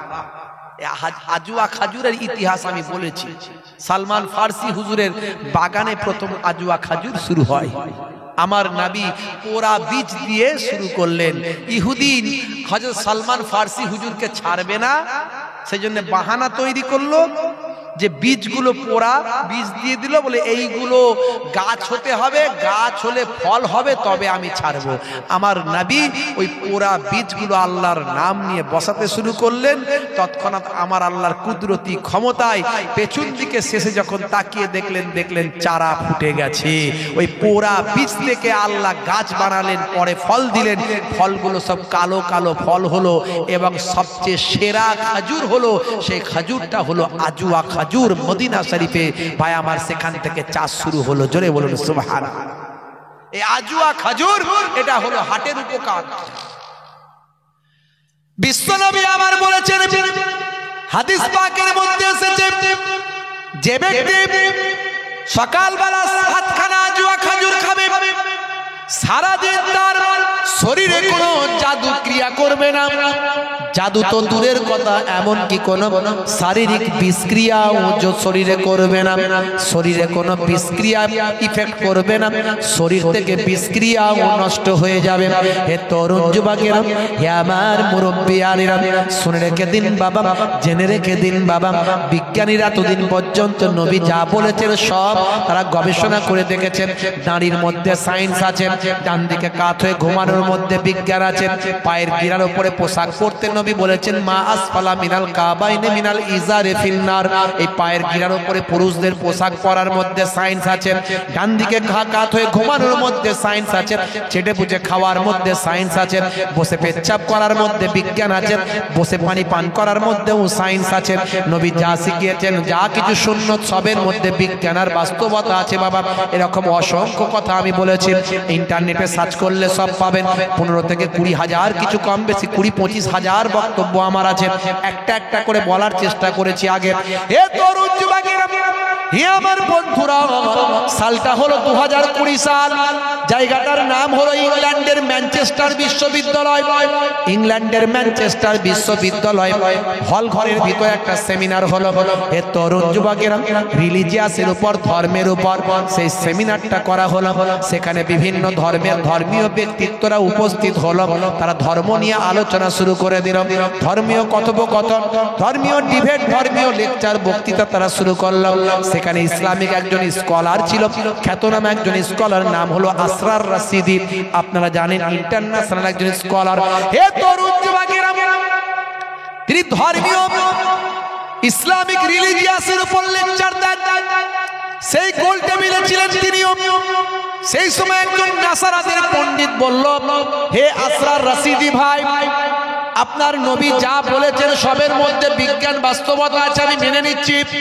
অনেক কিছু প্রমাণিত হয়েছে। আমি এর আগে অনেকগুলো উদাহরণ দিয়েছি কোরআন থেকেও। আজকে আমি বেশি কিছু বলবো না। আমি এর আগে বলার চেষ্টা করেছি, ইন্নামা হাররামা আলাইকুমুল মাইতাতা ওয়াদ-দামা ওয়া লাহমাল খিনজির। আমার আল্লাহ খিনজিরের গোশত খাওয়া হারাম করেছেন। খিনজির যদি আপনি খান, খিনজির মানে হলো শূকর, পিগ, পিগ ইংরেজিতে বলে পিগ। এই শূকর যদি আপনি খান, শূকরের গোশত যদি আপনি খান, কি আপনার ক্ষতি হতে পারে? আমি বলছি না, গুগল সার্চ করবেন, পাবেন। 1450 বছর আগে আল্লাহর কোরআন পিগ খাওয়া, শূকর খাওয়া হারাম করেছেন। হে তরুণ যুবকেরা, 1450 বছর আগে ভাই আমার 2 সমুদ্রের কথা আল্লাহর কোরআনে বলেছেন। যে 2 সমুদ্রের কথা 1942 সালে আবিষ্কার হয়েছে জ্যাকবি কোস্টার মাধ্যমে, কোস্টা থিওরি পেশ করার মাধ্যমে আবিষ্কার হয়েছে। হে তরুণ যুবকেরা, এই কথা আমি আগেই বলেছি। দুটো সমুদ্রের পানি একসঙ্গে মিশেছে, কিন্তু তাদের কালারটা আলাদা থেকেছে, কালার ফেড হয়নি।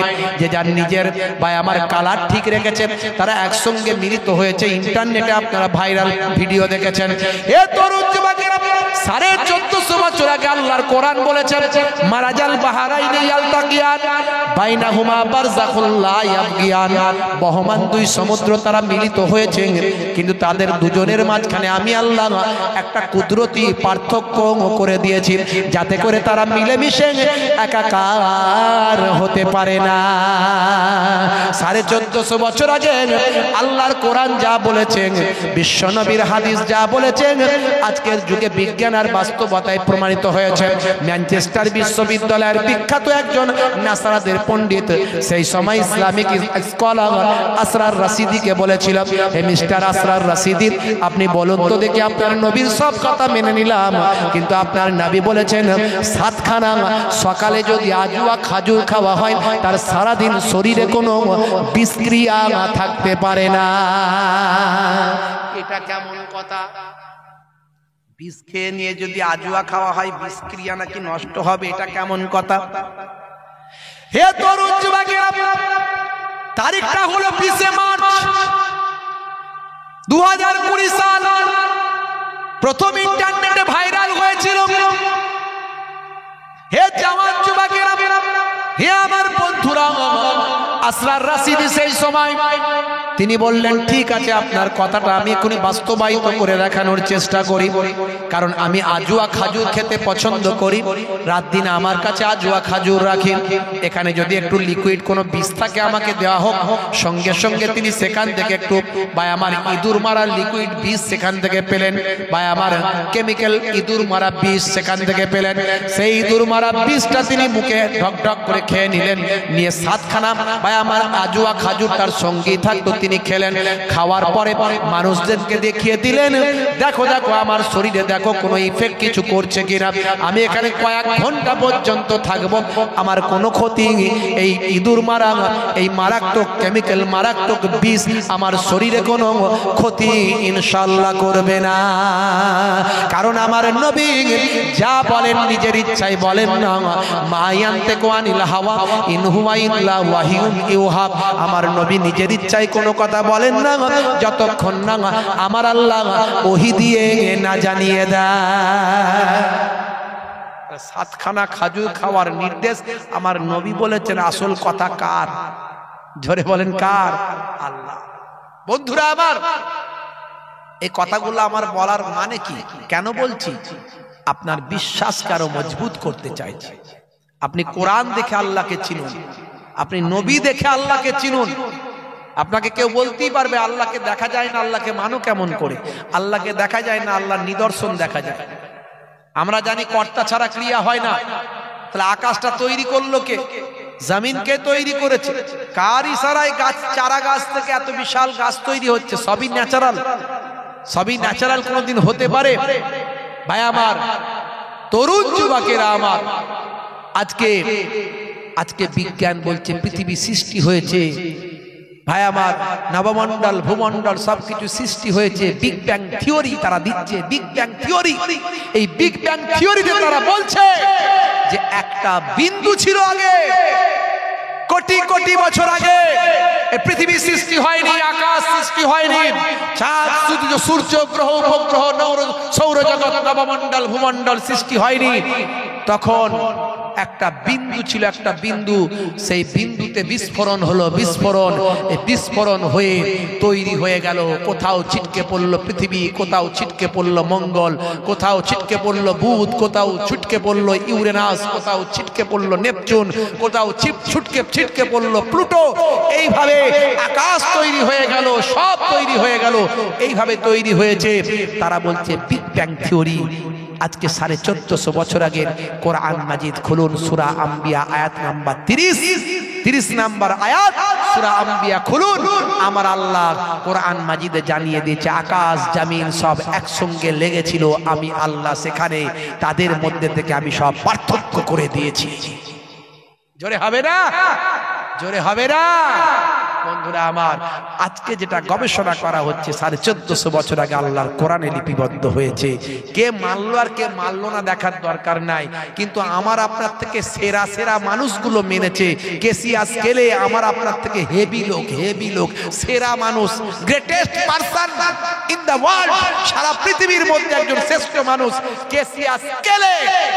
তাকে পৃথিবীতে কেনা চেনে, বিশ্ব হেভিওয়েট 3বার চ্যাম্পিয়ন, তিনি কিন্তু চিনেছেন, আল্লাহ মেনেছেন, নবী মেনেছেন। মাইকেল জ্যাকসন, শাহরুখ খান, সলমান খান করে আমাদের ছেলেরা।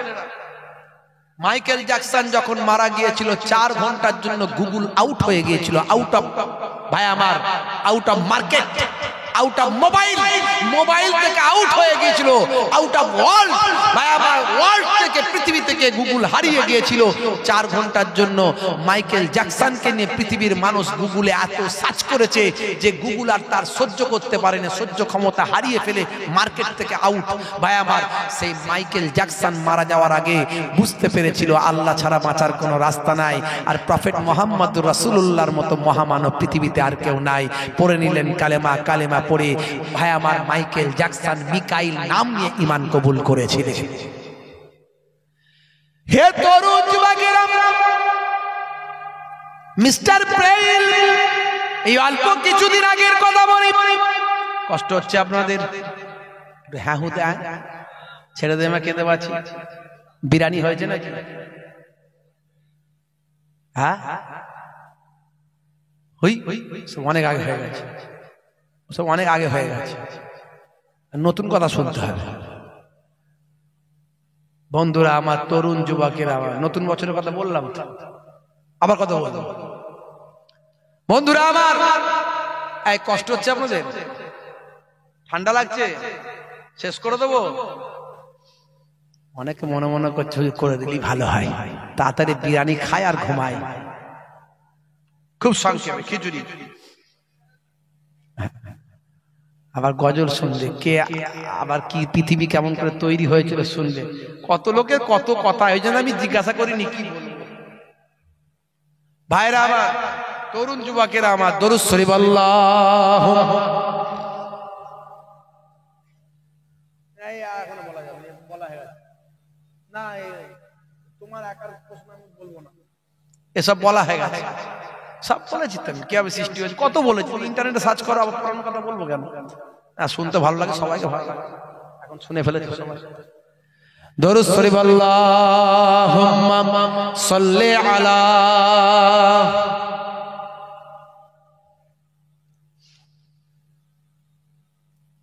ওয়া আলা আলিহি।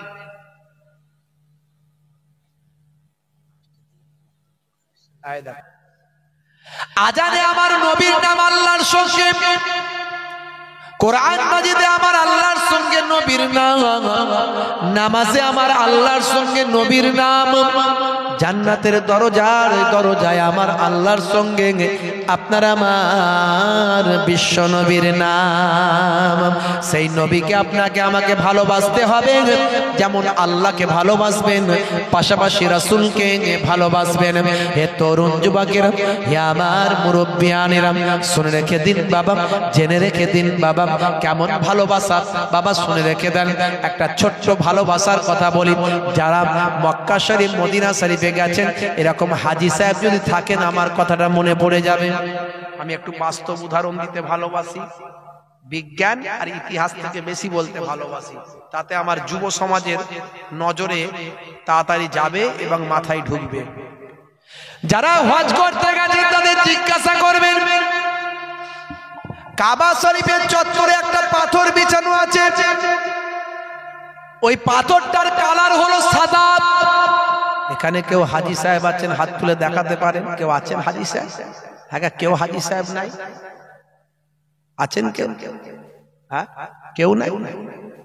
এই গ্রামে আছে, এই গ্রামে হাজী সাহেব আছে? এই বসিরহাট এলাকা বসিরহাট হুজুরের এলাকার মানুষ গো। হ্যাঁ, বড় লোক থাকলেই তো হজ করতে হবে। বড় লোক কি এখানে, ধনী মানুষ কি নাই এখানে? আছে তো, হজ কিন্তু করে না নাকি? করে, আছে, মাশাআল্লাহ। এই এখন মজলিসে না, বুঝতে পারছি, মাশাআল্লাহ মাশাআল্লাহ।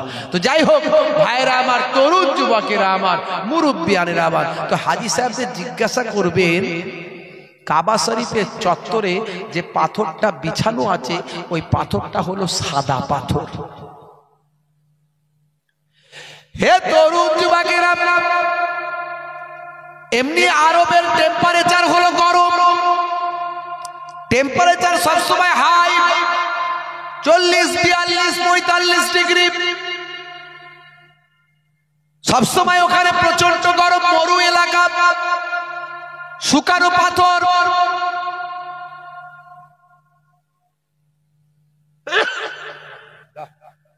শুকানো পাথর তো, মরু এলাকা, সবসময় প্রচন্ড তাপ, প্রচন্ড গরম। আর হজ করতে গেলে, হজের ভাই আমার যে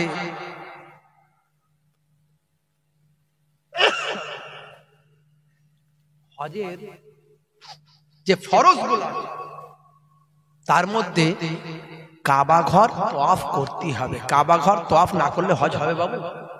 হবে বলেন তো? হবে না। কাবা ঘর তওয়াফ করতে গেলে, আল্লাহর কাবা ঘর তওয়াফ করবেন কি জুতো পায়ে দিয়ে করবেন না খালি পায়ে? খালি পায়ে করতে হবে। দেখো প্রচন্ড গরম, ওই গরমে পা পুড়ে যায়। হে তরুণ যুবকেরা, কাবা ঘরের চত্বরে প্রচন্ড গরম, টেম্পারেচার অনেক হাই। হে তরুণ যুবকেরা, হে আমার মুরব্বিয়ানেরা, হাজী সাহেবরা খালি পায়ে বাবা তওয়াফ করতে গেলে পাটা পুড়ে যায়, ফোসা হয়ে যায়, পাটা পুড়ে যায়, ভীষণ কষ্ট হয় বাবা। ভাই আমার, দোস্ত আমার, কাবা ঘরে তওয়াফ করতে গেলে মানুষের অনেক কষ্ট হয়। সেই সময় ভাই আমার একজন বিখ্যাত, ভাই আমার বিজ্ঞানী, বিখ্যাত একজন টেকনোলজি বাবা, ভাই আমার টেকনিশিয়ান বলা যেতে পারে বাবা, বিখ্যাত একজন একজন বিশেষ ব্যক্তিত্ব। ভাই আমার দোস্ত আমার, তার বাড়ি হলো মিশরে। সেই মিশর থেকে একজন বিখ্যাত বাবা মা, ভাই আমার দোস্ত আমার, আধুনিক বিজ্ঞানী বলা যেতে পারে, এই রকম পর্যায়ের একজন বিখ্যাত ব্যক্তি। তার নাম হলো ডক্টর কামাল ইব্রাহিম। ভাই আমার ডক্টর কামাল ইব্রাহিম বাবা, হে তরুণ যুবকেরা, হে আমার মুরব্বিয়ানেরা, তিনি এলেন আল্লাহ বাইতুল্লাহ তওয়াফ করতে। আল্লাহর বাইতুল্লাহ তওয়াফ করতে এলেন মিশর থেকে একজন বিশিষ্ট ব্যক্তি। বাবুজি আমার, তরুণ যুবকেরা আমার, মুরব্বিয়ানেরা আমার, তিনি ডক্টর কামাল ইব্রাহিম, তিনি এসে উপস্থিত হলেন। হয়ে দেখছেন যে কাবা শরীফের চত্বরে প্রচন্ড পা রাখতে পারে না হাজী সাহেবরা, এত কষ্ট। আমার আল্লাহর ঘর, কাবা ঘর তওয়াফ করছে, অথচ মানুষ পা রাখতে পারছে না, এত কষ্ট পাচ্ছে হাজী সাহেব। বন্ধুরা আমার, তরুণ যুবকেরা আমার, সেই সময় আরবের বাদশা ছিলেন বাদশা সাউদ। বাদশা সাউদ সেই সময় বাদশা, আসল আরবের নাম হলো জাসিরাতুল আরব। বাদশা সাউদের সময় থেকে তার নামটা পরিবর্তন করে হলো সৌদি আরব। সাউদের নাম অনুসারে সৌদি করা হয়েছে, ভালো করে জানো হে তরুণ যুবকেরা। তার পূর্বে আরবের নাম ছিল জাজিরাতুল আরব। এই জাজিরাতুল আরবের অর্থ কি? জাজিরাতুল আরব ডিকশনারি খুলে দেখুন, পাহাড়ে ঘেরা আরব, পাহাড়ে ঘেরা আরবকে জাজিরাতুল আরব বলা হয়। হে তরুণ যুবকেরা, হে আমার মুরব্বিয়ানেরা, সেই সময় কামাল, ডক্টর কামাল ইব্রাহিম, তিনি একজন বিশিষ্ট সেই সময়কার বিখ্যাত একজন টেকনিশিয়ান, বিখ্যাত একজন সায়েন্টিস্ট বলা যেতে পারে, একজন বিজ্ঞানী বলা যেতে পারে। হে তরুণ যুবকেরা, হে আমার বন্ধুরা, তিনি বাদশা সাউদের সঙ্গে মুলাকাত করলেন, বাদশা সাউদকে ইনফরমেশন দিলেন, হে আমার প্রিয় বাদশা সাউদ, শুনে রেখে দেন, আমি এমন একটা পাহাড়ের নাম সন্ধান করে জানতে পেরেছি, আমার গবেষণার মধ্যে দিয়ে এমন একটা পাহাড়ের নাম সন্ধান করে জানতে পেরেছি যেটা কেউ জানে না, যেটা মানুষ এখনো জানতে পারে না। যে পাহাড়ের পাথর কখনো গরম হয় না, জোরে হবে না, কখনো গরম হয় না। খুব সংক্ষেপে শেষ করে দেবো, লম্বা চওড়া নয়। আপনার ভাবে হুজুর কি ওয়াজ শেষ করবেন না কি দেব, খুব ছোট্ট করে একটুকু বলে দিই। হে তরুণ যুবকেরা, হে আমার বন্ধুরা, শুনে রেখে দিন বাবা, জেনে রেখে দেন। বাদশা সাউদ বলল তাই নাকি? তাহলে তাড়াতাড়ি ওই পাহাড়ের পাথর আপনি দেখুন, ব্যবস্থা যদি করতে পারেন, আল্লাহর রহমত আপনার উপর নাজিল হবে, আল্লাহর কৃপা দয়া আপনার উপর নাজিল হবে। আচ্ছা বলুন তো কত টাকা লাগবে? এই নিন, আমি একটা ব্ল্যাঙ্ক চেক আমার দেশের পক্ষ থেকে আপনাকে দিয়ে দিলাম। ওই পাথর আনার জন্য যত টাকা প্রয়োজন আপনি ওই ব্ল্যাঙ্ক চেকেতে বসিয়ে দেবেন, আর তাকে আপনি দিয়ে আপনি পাথরটা সঞ্চয় করুন। হে তরুণ যুবকেরা, বাদশা সাউদের কাছ থেকে অনুমতি নিয়ে, বাদশার কাছ থেকে অনুমতি নিয়ে ডক্টর কামাল ইব্রাহিম সেই সময় ব্ল্যাঙ্ক চেক নিয়ে চলে গেলেন কোথাও, জায়গাটার নাম হলো গ্রিস। এই গ্রিসের জমিনে গিয়ে তিনি সেখানকার দায়িত্বপ্রাপ্ত ব্যক্তির সঙ্গে দেখা করলেন। দেখা করে বললেন, হে বাবা, এখানকার বাবা গভর্নর, এখানকার নেতা, এখানকার লিডার, আমরা আরব থেকে এসেছি, আরব বাদশার পক্ষ থেকে এসেছি। হে তরুণ যুবকেরা, হে আমার বন্ধুরা, শুনে রেখে দিন বাবা, জেনে রেখে দেন।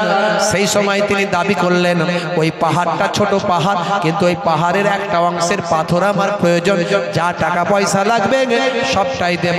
আমার কাবা ঘর আপনারা জানেন, এই কাবা ঘরের চত্বরে হাজী সাহেবরা হজ করেন, তাদের পাটা পুড়ে যায়, তাদের পাটা ফোসা পড়ে যায়, তাদের বড্ড তোয়াফ করতে কষ্ট হয়, আর তোয়াফ না করলে হজ হয় না, তাই তাদের জন্য বড় কষ্ট হয়। তাই এমন পাথর আমি সন্ধান পেয়েছি, এই পাথরটা কেবল গ্রিসের এই পাহাড়ই একমাত্র আছে, পৃথিবীর আর কোনো পাহাড়ে আছে কিনা এখনো সন্ধান পাওয়া যায় না। ওই পাথরটা যদি আপনি একটা অংশ দেন, ওই একটা অংশ এনে আমি আল্লাহ কাবা ঘরের চত্বরে বিছিয়ে দেব।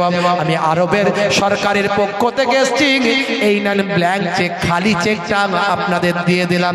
যত অ্যামাউন্ট বসানোর বসিয়ে নেন, যত অ্যামাউন্ট লেখার লিখে নেন, তার পরিবর্তে পাথরের একটা অংশের পাথর আমাকে দিয়ে দেন। হে তরুণ যুবকেরা, হে আমার বন্ধুরা, হে আমার মুরব্বিয়ানেরা, শুনে রেখে দিন বাবা। ডক্টর কামাল ইব্রাহিম মিশরের মানুষ, সেই সময়কার একজন বিখ্যাত ভাই আমার টেকনিশিয়ান, বিখ্যাত একজন ব্যক্তিত্ব। তিনি কি করলেন? কোন রকমের রাজি করিয়ে ওই পাহাড় থেকে পাথর কাটালেন। পাথর কাটিয়ে একটা অংশ তিনি ভাই আমার মক্কা শরীফে আনালেন। মক্কা শরীফে আনিয়ে ভাই আমার বড় বড় হাই লেভেলের মিস্ত্রি দিয়ে তিনি সেখানে পাথরগুলো বসিয়েছিলেন। আজও কাবা শরীফের চত্বরে আপনি যখন ঢুকবেন, পুরো কাবা শরীফের চত্বরটাই দেখবেন সাদা পাথর সেখানে বসানো আছে। আর এই সাদা পাথরের প্রচন্ড রোদের সময়, প্রচন্ড তাপেও আপনি বাইরে জুতো পা ছাড়া হাঁটতে পারেন না। বাইরে আপনি খালি পায়ে হাঁটার ক্ষমতা না হয়, কিন্তু কাবা শরীফের চত্বরে যখন আপনি পা দেবেন, পা আপনার গরম হবে না। এত সুন্দর ঠান্ডা হয়ে আছে, যেন মনে হচ্ছে ভিতর থেকে এসি চলছে। আমি এই মাসখানেক হলো আমি ঘুরে এসেছি, আল্লাহ আমাকে নিয়ে গেছিলেন, আবার আমি গেছিলাম। তো আমি গিয়ে আমার সঙ্গী ভাইদেরকে দেখাচ্ছিলাম, দেখো মিলিয়ে নাও, মিলিয়ে নাও। দেখছো তো এই যে পাথর দেখতে পাচ্ছ, এই পাথরের ইতিহাস শোনো আমার কাছে ভাইরা আমার। তো বাদশাহ সাউদ খুব খুশি হয়েছিলেন। হাজী সাহেবরা সেখানে গিয়ে এখন খালি পায়ে তওয়াফ করে। বেশ কিছুদিন যাওয়ার পরে ডক্টর কামাল ইব্রাহিম চলে গেলেন। এক সময় যখন আমার রাসূলের দরবারে গেলেন, রাসূলের দরবারে গিয়ে যখন মসজিদে নববীর চত্বরে তিনি যখন পৌঁছালেন, দেখেন পাথর প্রচন্ড গরম হয়ে আছে, পা তার ভাই আমার পুড়ে যাওয়ার মতো অবস্থা। হে তরুণ যুবকেরা, হে আমার মুরব্বিয়ানেরা, তিনি কষ্ট পেলেন। হাই রে হাই, যদি পুরো পাহাড়ের পাথরটা আমি কিনে ফেলতাম। আহারে মনটা আমার বড় কাঁদে। কিন্তু একটা ছোট্ট পাহাড়, সেই পাহাড় ছাড়া পৃথিবীর জমিনে আর কোনো এমন পাহাড়ের সন্ধান আমি জানি না। ওই গ্রিসের ওই পাহাড়টাই আমি জানি। কিন্তু 15টা বছর আমার কেটে গেছে। তখন যদি আমার মনে পড়তো, আহারে আমি আরো পাথর নিয়ে চলে আসতাম। এক সময় হঠাৎ করে দেখা যায় বাদশাহ সাউদ বললেন, হে ভাই ডক্টর কামাল ইব্রাহিম, আপনি আল্লাহর কাবা ঘরে এমন খেদমত করলেন, আজ 15টা বছর ধরে সাদা পাথর লাগিয়ে দিয়েছেন। এই সাদা পাথরের বদৌলতে হাজী সাহেবদের পায়েতে আর কখনো ফুসকা পড়ে না, পা কখনো গরম হয় না। আমার আল্লাহ আপনাকে কবুল করেছেন। আমার আল্লাহর প্রেম মহাব্বত ভালোবাসা আপনার অন্তরে আছে। আল্লাহ কত খুশি হয়েছেন আপনার উপর। কিন্তু 15টা বছর কেটে গেছে, আমারও সেই সময় মাথায় ছিল না, আর আপনারও সেই সময় হয়তো মাথায় ছিল না। আর সেই সময় যদি আরো কিছুটা পাথর এনে আমার রাসূলের রওজা মোবারকের চত্বরটা একটু লাগিয়ে দিতেন, আমি সাউদ বড় খুশি হয়ে যেতাম। আমার রাসূলের চত্বরে, রাসূলের রওজার চত্বরে যদি একটু লাগাতেন, আমি বড় খুশি হতাম। আহারে সে সময় আমার মনে পড়েনি, খেয়াল ছিল না, আর আপনারও খেয়াল ছিল না। যদি একটু খেয়াল করতেন ভাই, তো এখন কিছু করা যাবে? বলে আর কিছু হয়? 15 বছর আগের ঘটনা, আর কি সে আছে? একে পাহাড়টা খুব ছোট্ট পাহাড়, যেটুকু আমি হাফ অন্তত নিয়ে চলে এসেছি, আর হাফ তারা দেয়নি আমাকে তখন। তো আমি আর বলিও নি, বললে হয়তো দিত কিনা জানি না। তো আমি হাফ নিয়ে চলে এসেছি, আর সে আছে। হে তরুণ যুবকেরা, বাদশাহ সাউদ বলেছিলেন, ভাই একবার যান, আরেকবার চেষ্টা করুন, যদি আমার নবীর রূহানি দোয়া আপনার উপর থাকে, আমার আল্লাহ হতে পারে আপনাকে মিলিয়ে যদি দেন। 15 বছর পরে আমার নবীর রওজা মোবারকের চত্বরে যদি সাদা পাথরটা লাগাতে পারি, মানুষ আরামের সঙ্গে ইত্মিনানের সঙ্গে চলাফেরা করবে, নামাজ আদা করবে। হে তরুণ যুবকেরা, হে আমার বন্ধুরা, শুনে রেখে দিন বাবা, জেনে রেখে দিন বাবা, ডক্টর কামাল ইব্রাহিম মিশরের বিখ্যাত একজন টেকনিশিয়ান, বিখ্যাত সেই সময়কার বিজ্ঞানী ভাই আমার দোস্ত আমার। তিনি বাদশাহ সাউদের কাছ থেকে আবার পূর্বের নাই ব্ল্যাঙ্ক চেক নিয়ে চলে গেলেন আবার গ্রিসে গিয়ে সেই পাহাড়ের সন্ধান করতে লাগলেন। সন্ধান করে সেখানে গিয়ে বাবা সেই পাহাড়ের দায়িত্বে থাকা মালিকের সঙ্গে কথা বলে বললেন, পাথর কি আর আছে বাবা? পাথর কি আর আপনার এখানে আছে? যদি পাথর থাকে আমাকে তার বাকি অংশটা দিয়ে দেন। সেই সময় তিনি বললেন, আপনি 15 বছর আগে এসেছিলেন, আজকে কি আর পাথর থাকে? না না নাই। সেই সময় তিনি বললেন, বাবা পাথর কি আর থাকতে পারে? কখনোই সে পাথর আর পাওয়া যাবে না। এমন সময় ডক্টর কামাল ইব্রাহিমের মনটা খারাপ হয়ে গেল। হে তরুণ যুবকেরা, হে আমার বন্ধুরা, শুনে দিন বাবা। তিনি বললেন, আচ্ছা কে কিনেছে কি আপনার মনে আছে? বলে, সেটা কেমন করে বলতে পারি? সেটা খাতাপত্র দেখতে হবে, 15 বছর আগের কথা। এটা কখনো সম্ভব নয় সাহেব। আমি আপনাকে কেমন করে বলতে পারি যে 15 বছর আগে বাকি পাথরের অংশ, পাহাড়ের অংশটুকু কে কিনেছে, পাথরগুলো কে কিনেছে? ভাই আমার, দোস্ত আমার, ডক্টর কামাল ইব্রাহিম তবুও বললেন, যদি সম্ভব হয় তাহলে আমাকে একটু জানাবেন, আমাকে একটু খবরটা দেবেন, আমি চললাম। এই বলে তিনি চলে যাচ্ছিলেন। এমন সময় ম্যানেজার জানিয়ে দিলেন, হে ডক্টর কামাল ইব্রাহিম, অ্যাড্রেসটা পাওয়া গেছে, ঠিকানাটা পাওয়া গেছে। যে পাথরটা কিনেছে সে পাথর কিনা ব্যক্তির অ্যাড্রেসটা, ঠিকানাটা, নামটা আমাদের লিস্টে পাওয়া গেছে। এই নিন, আপনাকে আমরা ভালোবাসি, আপনি একজন বিশেষ ব্যক্তিত্ব, তাই আপনাকে নাম ঠিকানা অ্যাড্রেসটা আমি জানিয়ে দিন। সেই সময় তাড়াতাড়ি তিনি নাম ঠিকানা অ্যাড্রেসটা নিলেন, নিয়ে দেখলেন হাই রে হাই, যে মানুষটা কিনেছে সেই মানুষটা পৃথিবীর অন্য কোনো দেশের মানুষ নয়। সেই মানুষটাকে যিনি কিনেছেন তিনি হলেন সৌদি আরবের একজন বিখ্যাত ব্যবসায়ী। 15 বছর আগে। হে তরুণ যুবকেরা, ডক্টর কামাল ইব্রাহিম তাড়াতাড়ি ফ্লাইট যোগে চলে এলেন সৌদি আরবে। সোজা সেই ব্যবসায়ীর বাড়িতে চলে গেলেন, দোকানে চলে গেলেন, কারবারে চলে গেলেন, গিয়ে বললেন, ভাই 15 বছর আগে সাদা পাথর আমি গ্রিস থেকে নিয়ে এসে আল্লাহর কাবা ঘরে লাগিয়েছিলাম। সে সময় আমার মাথায় ছিল না, রাসূলের রওজা মোবারকেও লাগিয়ে দিলে ভালো হতো। এটা সে সময় আমার মাথায় ছিল না। আজকে বাদশা সাউদের নির্দেশে আমি ব্ল্যাঙ্ক চেক নিয়ে সেখানে গিয়েছিলাম, কিন্তু ফিরিয়ে দেওয়া হয়েছে, তোমার অ্যাড্রেসটা দেওয়া হয়েছে। ভাই 15 বছর আগে তুমি যে সাদা পাথরটা নিয়ে এসেছো সৌদি আরবে, সেই পাথরটা কি তোমার শেষ হয়ে গেছে, দেওয়া হয়ে গেছে, বিক্রি হয়ে গেছে, না কি হয়েছে আমাকে একটু জানাও। যেখানে পাবো সেখানে যাব, সেখান থেকে তুলে নিয়ে এসে আমার রাসূলের দরবারে যদি লাগাতে পারি নিজেকে ধন্য মনে করব। ভাই বলো তো দেখি, সেই পাথর কি ব্যবহার হয়ে গেছে নাকি সেই পাথরের খবরটা একটু জানতে চাই। ম্যানেজার খাতা খুলে খুলে বলে, 15 বছর আগের যে পাথরটা আনা হয়েছিল গ্রিস থেকে, সেই পাথরটা কখনো বিক্রি হয়নি, বরং 15 বছর আগে থেকেই গোডাউনে যেমন কাম তেমন পড়ে আছে। হযরতে বাবা ডক্টর কামাল ইব্রাহিম আলহামদুলিল্লাহ আল্লাহর প্রশংসা করে সঙ্গে সঙ্গে বললেন, যত টাকা লাগবে তুমি তোমার অঙ্কটাই ব্ল্যাঙ্ক চেকে বসিয়ে নাও, আর আমাকে ওই সাদা পাথরটা যা আছে সবটাই দিয়ে দাও। ভাই আমার, সৌদি আরবের সেই ব্যবসায়ী বলে, নবীর রওজায় সাদা পাথর বসাবে, পয়সা আমি নিতে পারবো না, পয়সা নিলে দুনিয়ায় হয়ে যাবে, তাহলে আখিরাতে নবীর কাছে আমি কি পাবো? হে তরুণ যুবকেরা, ডক্টর কামাল ইব্রাহিম সেই সাদা পাথর নিয়েছে বিনা পয়সায়, বিনা মেহনতে।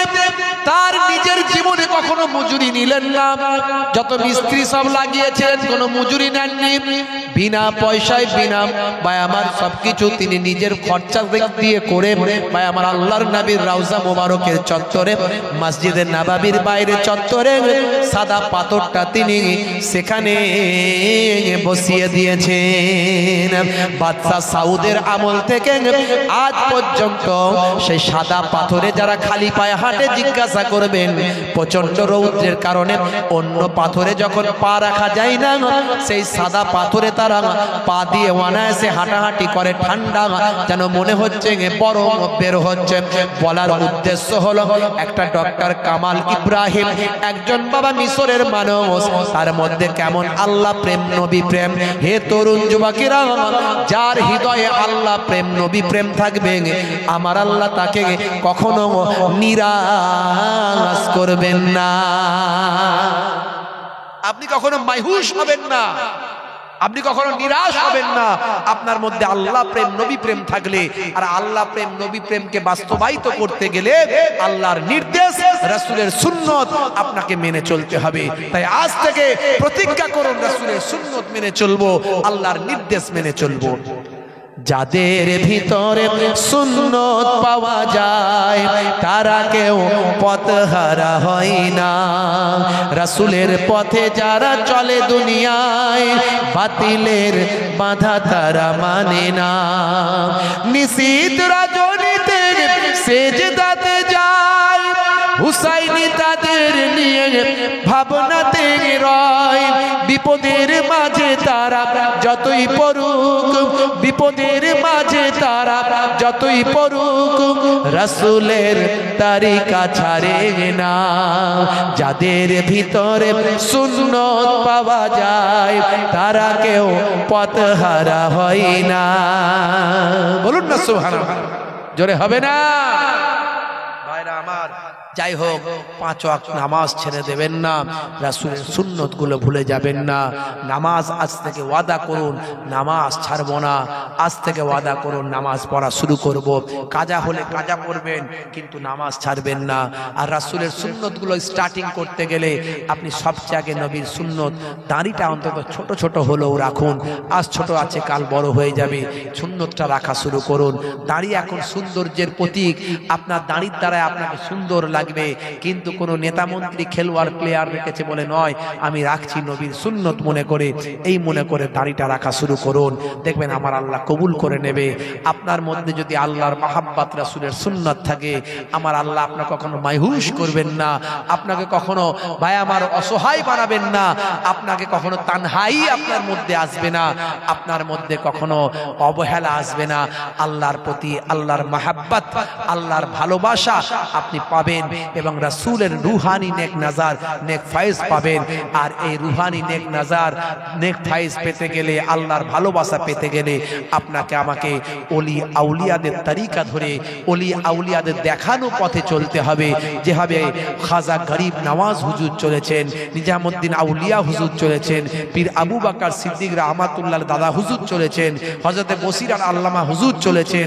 আমার দাদা জান আপনারা জানেন পীরনগর পীর সাহেব, মায়াপুর পীরনগর হুজুর, যাকে জিন্দা ওলি বলা হতো, সেই মায়াপুর পীরনগর হুজুর পীর কেবলা রাহমাতুল্লাহ আলাইহি যে পথে চলে আল্লাহর ওলি হয়ে গেছেন, সেই পথে চলুন। দুনিয়া আখিরাত আল্লাহ ভালো করে দেবেন। বলুন আল্লাহুম্মা আমিন। বাপজি আমার, আপনাদের খেদমত থেকে বিদায় নেব। নেওয়ার আগে এই মক্তবের জন্য কিছু সিমেন্ট লাগবে বাপজি। একটু সিমেন্টটা যদি আপনার পয়সাটা, সিমেন্টটা যদি দেওয়ালে লাগানো থাকে, আপনার দেওয়া পয়সায় যদি সিমেন্টটা দেওয়ালে লাগানো থাকে, মাশাআল্লাহ সাদকায়ে জারিয়া হয়ে যাবে। আল্লাহর কোরআন কখনো মিথ্যা নয় বাপজি, একটু শুনে নেন। আমার আল্লাহ কোরআন মাজিদে বলছেন, মান জাআ বিল হাসানাতে ফালাহু আসরু আমসালিহা। বান্দা একটা হাসানা করবি, একটা ভালো কাজ করবি, এক দিবি, আমি আল্লাহ 10টা তার জাযা বদলা দেব। এটা আমার কোরআনের ওয়াদা। জোরে বলুন সুবহানাল্লাহ। বাপজি আমার, বিশ্বনবী সোনার জামানে জানিয়েছেন, সাবউন তাজরি লিল আবদি বাদা মাউতিহি ওয়া হুয়া ফি কবরিহি মান আল্লামা ইলমান আও কাসারা নাহরান আও হাফারা বীরান আও গারাসা নাখলান আও বানা মসজিদান আও ওয়ারাসা মাসহাফান আও তারাকা ওয়ালাদান ইস্তাগফির লাহু বাদা মাউতিহি। বাপজি আমার, তার মধ্যে আও ওয়ারাসা মাসহাফান, যে মাদ্রাসায় সহযোগিতা করবে, মক্তবে সাহায্য করবে, মক্তবে প্রতিষ্ঠায় সাহায্য করবে, দ্বীনের কাজেতে অংশ নেবে, আমার আল্লাহ তার কাল কিয়ামত পর্যন্ত কবরে পড়ে পড়ে সব পৌঁছাতে থাকবেন। জোরে বলুন আলহামদুলিল্লাহ। বন্ধুরা আমার, সেই মক্তবে সিমেন্ট দেবেন আপনি, আপনার দেওয়া সিমেন্টটা লাগানো থাকবে, আপনি কবরে চলে যাবেন। বাচ্চারা পড়াশোনা করবে, তারা দ্বীন প্রচার করবে, আল্লাহ রাসূলের কথা বলবে, আপনি কিন্তু কবরে পড়ে আছেন। এই যে আপনার দেওয়া পয়সা মক্তবে ছেলেরা পড়েছে, দ্বীন শিখেছে, তারা বাস্তবায়িত করছে, আল্লাহ দেনেওয়ালার কবরে কাল কিয়ামত পর্যন্ত সব পৌঁছাতে থাকবে। জোরে হবে না আলহামদুলিল্লাহ? জোরে হবে না সুবহানাল্লাহ? বাপজি আমার, এরকম অনেক উদাহরণ দেওয়া যায়, আমি বেশি উদাহরণ দেব না। একটুখানি বলেন তো, 3 হলো সুন্নাত। 3 কি? তিন হলো সুন্নত। আল্লাহ বিতরুন ওয়া ইউহিব্বুল বিতরা, আল্লাহ বেজোর বেজোর পছন্দ করেন। এই তিন দিয়ে শুরু করছি বাবাজি আমার। তিন হলো সুন্নত, তিন আল্লাহ পছন্দ করেন, তিন হলো বেজোর। তো তিন আমার এক ভাই তো বলে দিয়েছেন একটা, কি নাম জানো, জনাব আনসার সাহেব, আমার মোহতারাম আনসার সাহেব এক বস্তা সিমেন্ট তো বলেছেন। বলুন আলহামদুলিল্লাহ, বলুন আলহামদুলিল্লাহ, নারে তাকবীর, মাশাআল্লাহ। বাপজি গো, হাগা তিনটে সিমেন্ট দেনেওয়ালা আছেন কেউ? হাগা মক্তবে 3 বস্তা সিমেন্ট দেনেওয়ালা আছেন? আল্লাহর নেক বান্দা, সাদকায়ে জারিয়ার সওয়াব পাবেন। বাম্মা কবরে চলে গেছে, কবরে পৌঁছে গেছে, আমার আল্লাহ কবরে বাম্মায়ের আপনার দানের ওসিলায় সওয়াব পৌঁছে দেবেন। ইন্নামাল আমালু বিন্নিয়াত, নিয়তের উপর আমল করে বলেন বাপজি আমার নিয়তের উপর আমল হবে। আপনি নিয়ত করে বলেন 3 বস্তা সিমেন্ট দেনেওয়ালা কেউ আছেন আল্লাহর নেক বান্দা? 3 হলো সুন্নত। বাবাজি আমার বক্তব্যে দেবেন, এটা দুনিয়ার কোনো পানিতে পড়ে যাবে না। আল্লাহর কোরআনের জন্য সাহায্য করলেন। ইন তানসুরুল্লাহ ইয়ানসুরকুম, যে আল্লাহর দ্বীনকে সাহায্য করে আল্লাহ তাকে সাহায্য করেন। এটা আল্লাহর দ্বীনকে সাহায্য করা হবে। দিতে পারবেন বাবাজি 3 বস্তা সিমেন্ট দেনেওয়ালা কেউ আল্লাহর নেক বান্দা আছেন? কারবারি ভাই, ব্যবসায়ী ভাই, আমার বাপজি হাত তুলেছেন। মাশাআল্লাহ, আপনাদের পীরের ঘরের আওলাদ বাপজি, তরুণ যুবকের, আমার রক্তে আমার কোনো দাম নাই, কিন্তু রক্তেতে আল্লাহর ওলিদের রক্ত মিশে আছে। আমি গুনাহগার অধম বাবা, রক্ত কিন্তু কথা বলে, এটা অস্বীকার করার জায়গা নাই একদম বাপজি আমার। এটা আল্লাহর ওলিদের রুহানি দোয়া থাকবেই থাকবে বাপজি আমার। আমি মুসাফির হালাতে আছি, মুসাফিরের দোয়া তো আল্লাহ কবুল করেন, মুসাফিরের দোয়া আল্লাহ কবুল করেন। দাওয়াতুল মাজলুমে, দাওয়াতুল মুসাফিরে, দাওয়াতুল ওয়ালিদে আলা ওয়ালাদিহি, রাসূল বলছেন মুসাফিরের দোয়াও কবুল হয়। আমি দোয়া চাই। কাসেদ মন্ডল সাহেব 3 বস্তা সিমেন্ট, জোরে বলুন মারহাবা, বলুন না মারহাবা, নারে তাকবীর, নারে তাকবীর, দোয়া চাই আল্লাহুম্মা আমিন।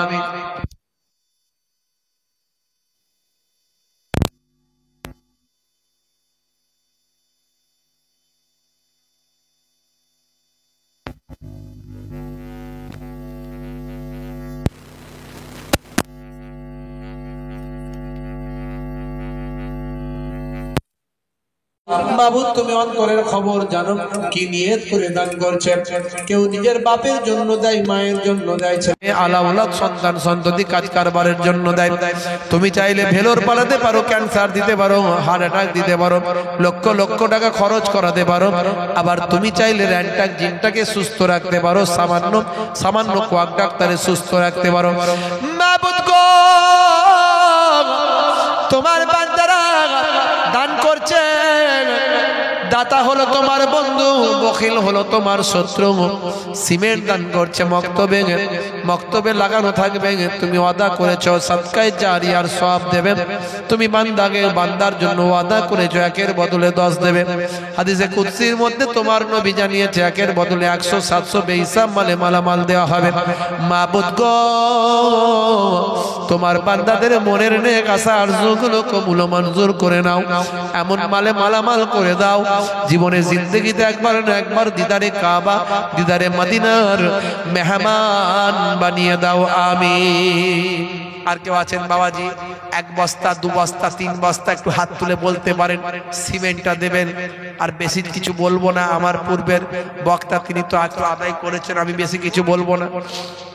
সুহানি খাতুন এক মা আমার 2 বস্তা সিমেন্ট, জোরে বলুন মারহাবা, জোরে বলুন মারহাবা। ভাইরা আমার একটু তাকবীর দেন, নারে তাকবীর, মাশাআল্লাহ, নারে তাকবীর। কি নাম ভাই? হান্নান মোল্লা সাহেব, আমার বাপজি হ্যান্ডিক্যাপ মানুষ, কিন্তু আল্লাহ এবং রাসূলের ভালোবাসা তার মধ্যে অনেক। ভাই আমার, আমার বাপজি 500 টাকা ওয়াদা করলেন, আল্লাহ কবুল করুন, বলুন আল্লাহুম্মা আমিন, বলুন আল্লাহুম্মা আমিন, নারে তাকবীর, মাশাআল্লাহ মাশাআল্লাহ। আর কেউ আছেন গো 1 বস্তা 2 বস্তা করে সিমেন্ট দেবেন বলেন?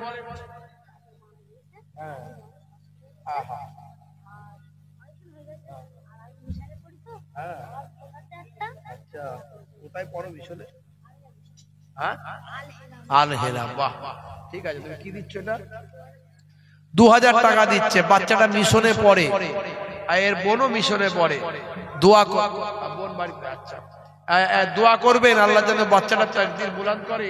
2000 টাকা দিয়ে পাঠিয়েছে। আর এই বাচ্চাটার দাদু ইন্তেকাল হয়ে গেছে, হাজী সাহেব মানুষ ছিলেন, ওনার মাগফিরাত আল্লাহ যেন দান করেন, আল্লাহ যেন ওনার রুহের উচ্চ মাকাম দান করেন। এই দোয়া প্রত্যেকে করবেন, বলুন আল্লাহুম্মা।